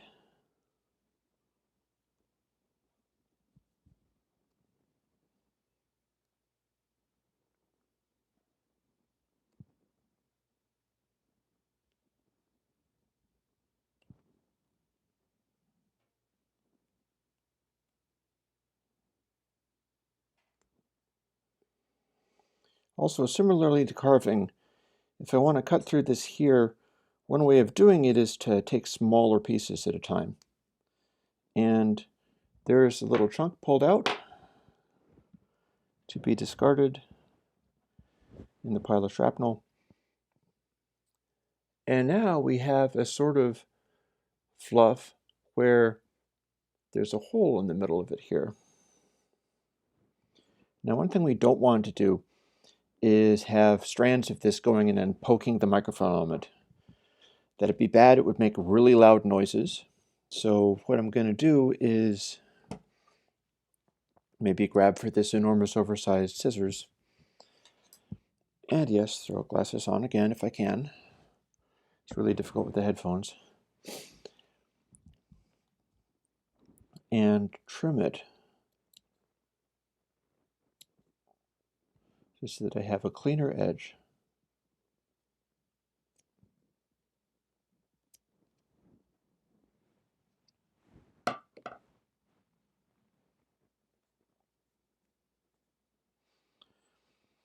I think that's pretty satisfactory. Now it's possible to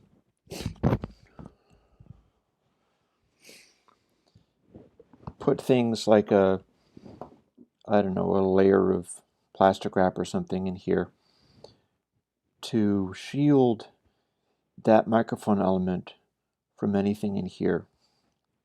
Like shield it from this fluff coming down and poking it. I'm not going to do that because I just want it to be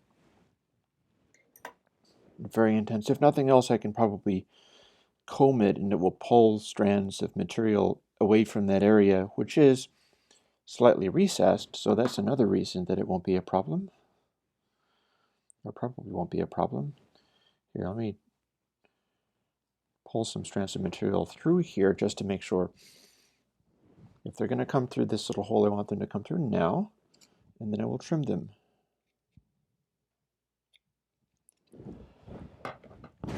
Excuse me. These cold winters, man, it's terrible. And now I've got this, and I'm going to want to put some glue on here, actually in several different places. I've got this, and I want to glue this on the front, right? Like so. But I'm also going to want to glue this on the top like so. And then this will be the end result. So I think we'll go for the top first.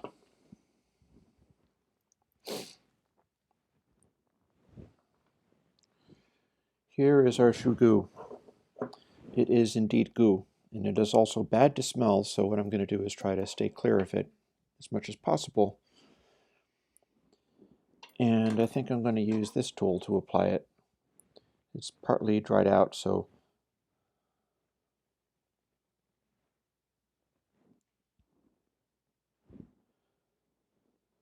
let me get that out of the way, put a lump of it down there. It needs to go on the top like that.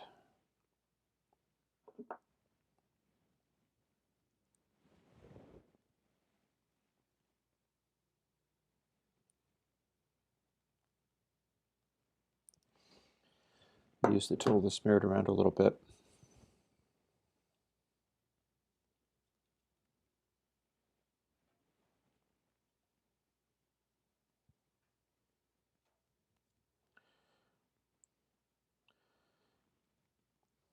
This stuff smells really bad, and that's because it is bad for you. But it's very good at being an adhesive. Drop that down nice and quick, and let's try to get this on here.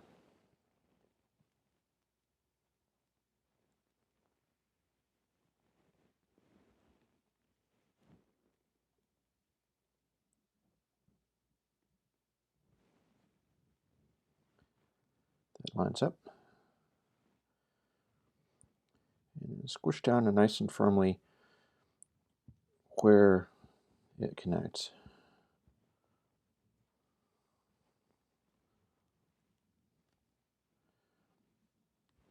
I might very well want to trim it later. And by that I mean scrape away bits of goo. With me squishing it down like this, it's going to sort of get mixed in with the fibers of the backing. And that should be very effective as far as holding it on, especially once it dries and cures and all of the stuff that it does. It'll be very effective at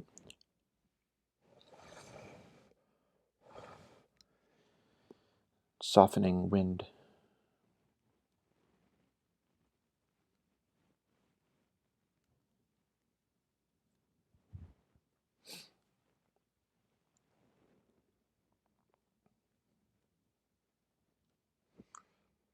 So it's a little crude, but I'm thinking that's probably going to hold it on pretty good. I carefully tried to keep from having a big sloppy mess of it in there because I didn't want to squish it into the microphone, because that would be bad.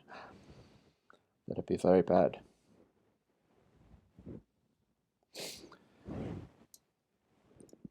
And now I think my next thing might just be putting this guy on all by itself so that I can exert pressure, because if I try to put it on with this there, it might be a little bit awkward. But if I can glue this on just like this, there's a slot that it sort of naturally fits into, and that's why I picked the 30 millimeter one. The 30 millimeter one seems to fit into this little area so that glue will make a nice snug connection. And for this one, rather than putting the glue directly onto the camera, I think I'm going to want to put the glue onto this ring. So let me get some of it on there. And remember, this goes solid so fast that it's rather disconcerting. That is already solidified. And I'm going to want to pull some of that away so that I can get access to fresher shoe goo, like so.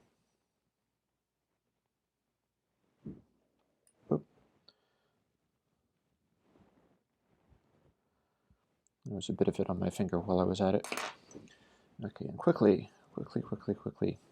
Shugu waits for no man. See how the fresh stuff is sort of nice and liquidy? It's not going to stay like that for long. But that is the consistency that will attach to stuff best. So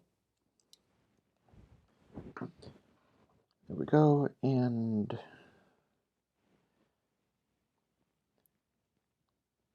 get it seated.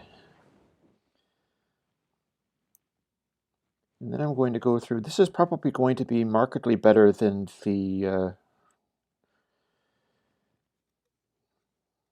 super glue. That's what I'm thinking, super glue, believe it or not. And the reason is because although it's kind of sloppy and goopy, it becomes very rigid.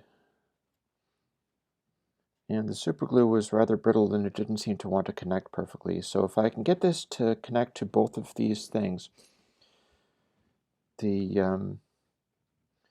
aluminum and the plastic, and then sort of squish it together, will solidify into a very tough bond. Then all I have to do is scrape off all the stray goo that's stuck everywhere, which there most definitely is. In fact, you know what? I'm going to give up on this little tool. Scrape it off with my finger so that it doesn't wind up permanently attached, and I'm just going to use my finger for this and see whether I can force it in there further.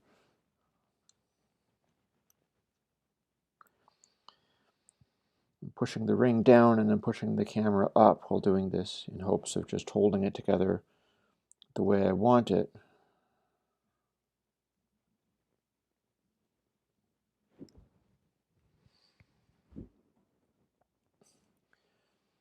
I swear to you, anybody that's been sticking with me for the life part of this thing has all the patience in the world, or not enough to do.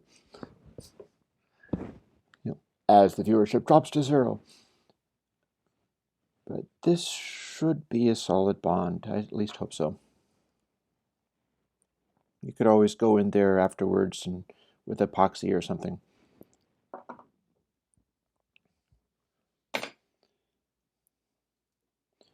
And again, this is what a lump of shugu looks like as it's beginning to cure. It's kind of liquid, but the surface of it rapidly loses its ability to stick to stuff, and then the rest of it will become a sort of like this tough, flexible bond that's very stubborn.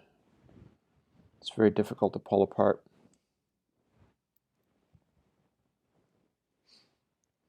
Reason it is shugu is that's exactly what it's for. It's for making a tough bond and sticking stuff together that has to be flexible. It is a good substance and it's very bad to breathe, so never breathe it, he says in the absence of any. Okay, I think it's not bonded quite yet. It will take longer to come together. But yeah, here we are. Camera, the microphone has been freed of its bondage of the little cardboard thing in there. I have the windsock on there. It's not cleaned up, it's glued on. And the lens is now turnable. And replaceable, I might add. All that remains, since we have our SD card still in here, is to place the battery in.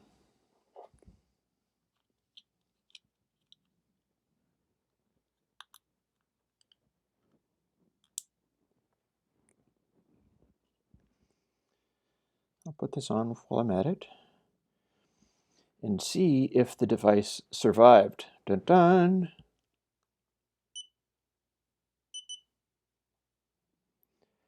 And there you have it.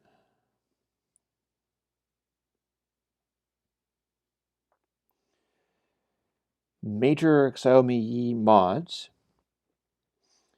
And I look forward to using this thing for all manner of stuff. I'm looking forward to getting some cheap lenses for it, and also these nifty little filters. As you see now.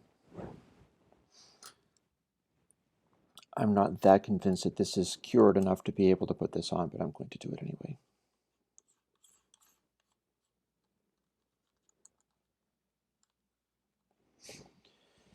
See, if we put on the filters, diffusion filters have a very interesting effect that I'll tell you about now.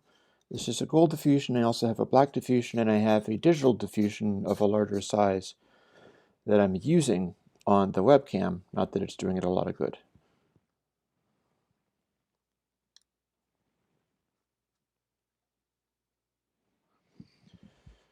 So if you're using the diffusion filter, and you can see it there,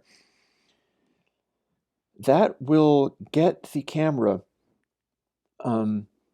to sort of drag some of the detail. It'll drag light from lighter areas because it's scattered by the diffusion. It's coming in from all directions and going into all places. And this is probably close enough to the camera that it's not going to cut back or vignette it very much, which is why I'm using a 49mm. If this turns out to not be quite big enough to avoid vignetting, I can always set it to the camera setting that expands the edges outwards and gets rid of the pincushioning effect. But by using a diffusion filter in that way, you cut down on some of the detail of the camera and its element and the lens and stuff. Get a slightly more low contrasty look, which is less sort of digital in effect. But another factor of that is this is happening before the camera is being recording anything. That's also before compression takes effect. So I'm going to show you the black diffusion as well. The gold diffusion gives a sort of warm tone to things, as you might well imagine. Black diffusion, and this is a very powerful one, it's Black Diffusion FX5. Basically just drags light from the highlights of the image. And see, you can kind of see the texture of the black there. If I focus it just right, you can see what this filter is. That speckly quality. That is Tiffin Black Diffusion for you. It drags light from the highlights of the image into the shadows, lightening them faintly so that the blacks aren't as crushed anymore. Now that's not the end of the story. You can go on beyond that even. You can go from there and use a... let me scramble a moment.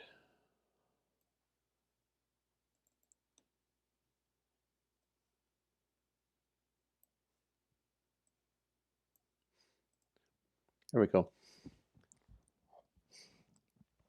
The cool thing about the Xiaomi Yi is that it uses internal parts. It's got this good sensor and stuff, but it's also got a computer that records stuff to the SD card. That computer is running a stripped down version of Linux. And that means very interesting things. Like if I reflect this so that you can see, I'm not sure if I can, if I reflected this so that you can see the camera, you can just barely see it in the reflection there. That's a Logitech C930E, and it's been giving me some fits because it's difficult to deal with. Part of that is that only Logitech can control the internal software of this thing.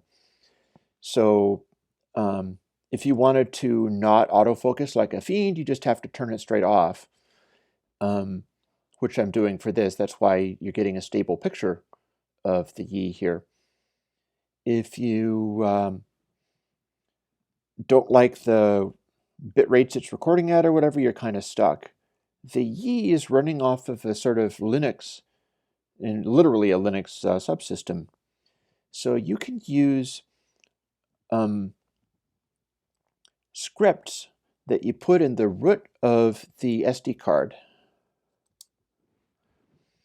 You can just pop that out there, load it into the computer, and then you put in a script that is called autoexec ash. In fact, I'm going to take a moment and literally draw that on a piece of paper that you can see it.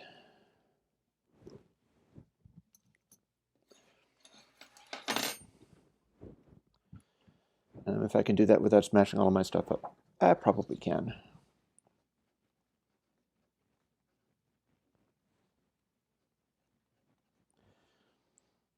This is me writing it.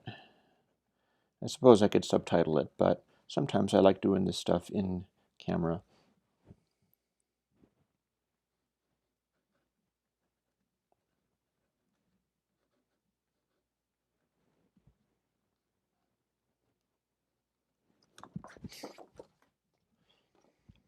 So here's the secret code. Autoexec ash.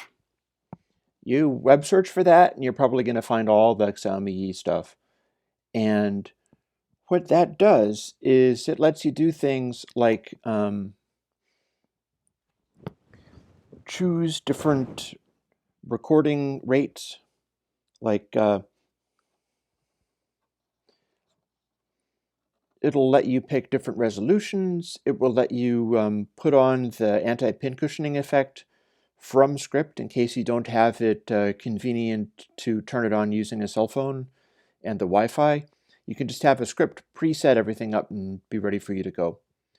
Since it's associated with an SD card, you can have dedicated SD cards with different setups that you just pop in, and then the camera is reprogrammed to do whatever you want it to do. It's different image sizes. It'll do full HD, but then it will also do a HD that's slightly larger than that. It'll do 30 frames a second, but at smaller screen sizes, it'll do faster than that. And lastly, the Xiaomi Yi ships with software that is designed to hype out the contrast in color.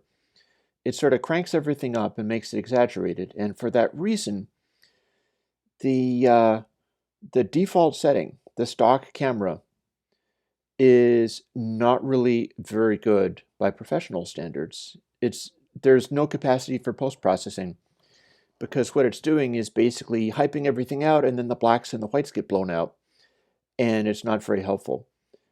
This script, autoexec ash, there's a bunch of people who have been refining their versions of these things to produce what's very close to a raw capture using, just what's coming off of the sensor and then compressing that. And you also get to set your bit rate, which means that you can say, tell it, 10 megabits per second is not good enough. Okay, how about 20? How about 30? How about 40? How about 50? And depending upon how well it works, because there's the possibility that some of these combinations won't work with each other. You can combine these things to get, say, a image that's done with one of these filters so that just going to the sensor, the image is already less contrasted out and exaggerated. Then it hits the sensor. Then it goes into the Linux system where you've told it, don't hype out the contrast at all, don't put on the sharpening, don't do any of these things. Just give me the raw capture. And then you take that and you tell the Linux system, oh, and not only that, give me this raw capture that I have the fancy lens for, maybe a bottle lens to use it. I've got a filter, everything is set up to make it be optimal. Then give me that raw output, and with the audio that I've made this nice little windsock for. It's actually, I was impressed with the sound of the mic on this, except for the wind noise, and that's now solved. You can then tell it to dump all of that down to the memory card at like 50 kilobits a second. So the capacity of these guys to be hacked and upgraded, as you can see, is pretty darn flashy. And the software part is all about this AutoExec Ash. AutoExec Ash is your friend because it's the way that you reprogram the Yi to do exactly what you want.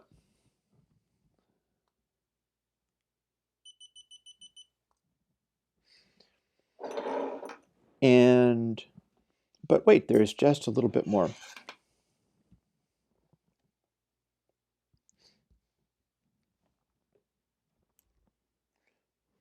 Hi, I'm Chris, and I better tell this to autofocus again. Excuse me. There we go, it'll at least make an effort. Here's something else you can do. I've had this kicking around for a long time. This is an old, heavy tripod, and I think what I'm going to do is rotate this around, and so that you can see what it is. So yeah, this is a tripod. It's actually fairly nice, even though it's rather old. It's Bogen Manfrotto. I've had it for years. It's the kind of thing that I can only get occasionally. And these are monopods from like Walmart, but they're very long. There's 3 stages of them, so this can become an incredibly tall tripod. But here's something I'm going to show you, and this is where I'm going to be keeping the filters. If I put this camera on the tripod as follows, like this.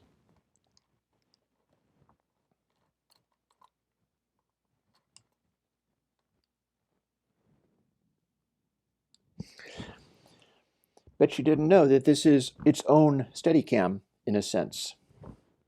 If I expand this outwards a little bit, leave this tight, I'm holding it under here, and the balance of it is roughly centered, but it goes beyond that.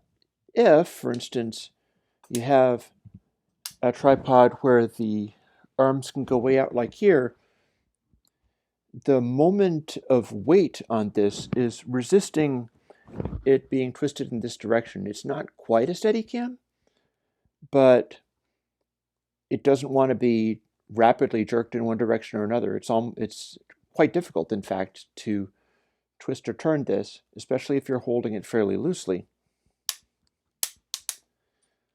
Scrunch this down like that, and hold it like this. You can stick the front leg out fairly far without it being able to see it.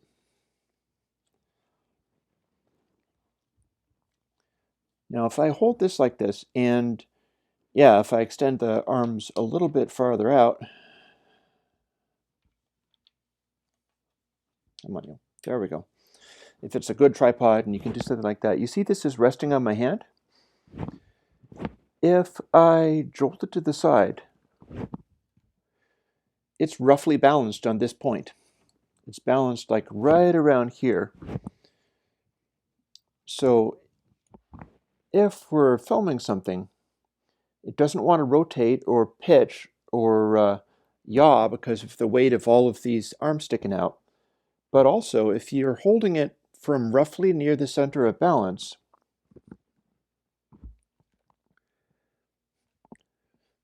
you can sort of yank it around, and it doesn't want to suddenly move the balance. Like, for instance, if I was holding it up here,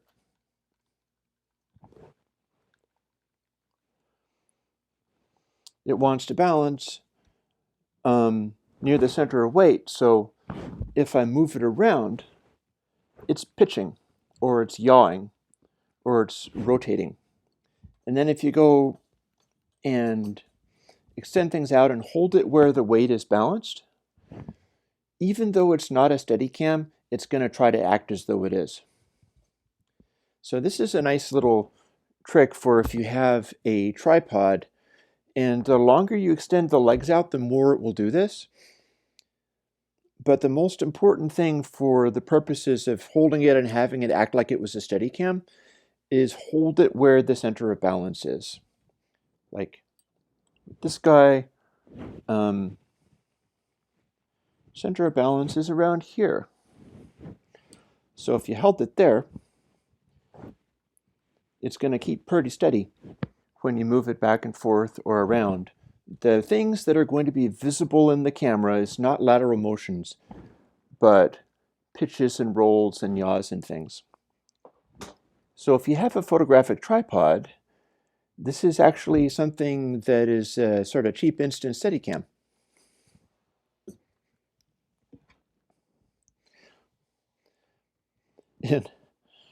And having said all that, thank you for bearing with me all this time while I put together this thing. I don't know for a fact that it works, but I know that it powers on.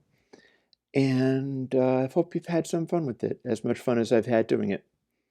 Now it's time for me to go and fire up my wood stove again, maybe make myself some food. And you'll probably end up seeing this camera in use somewhere or other in the Air Windows repertoire of things. And you'll probably also see this webcam stuff going on when I have projects to do. For instance, I have a project to do with my bass that I think will be appropriate for the channel. And if this works, I will see whether I can do more of that kind of stuff. Or like soldering as aux box, things like that. And I will talk to you later. Bye-bye.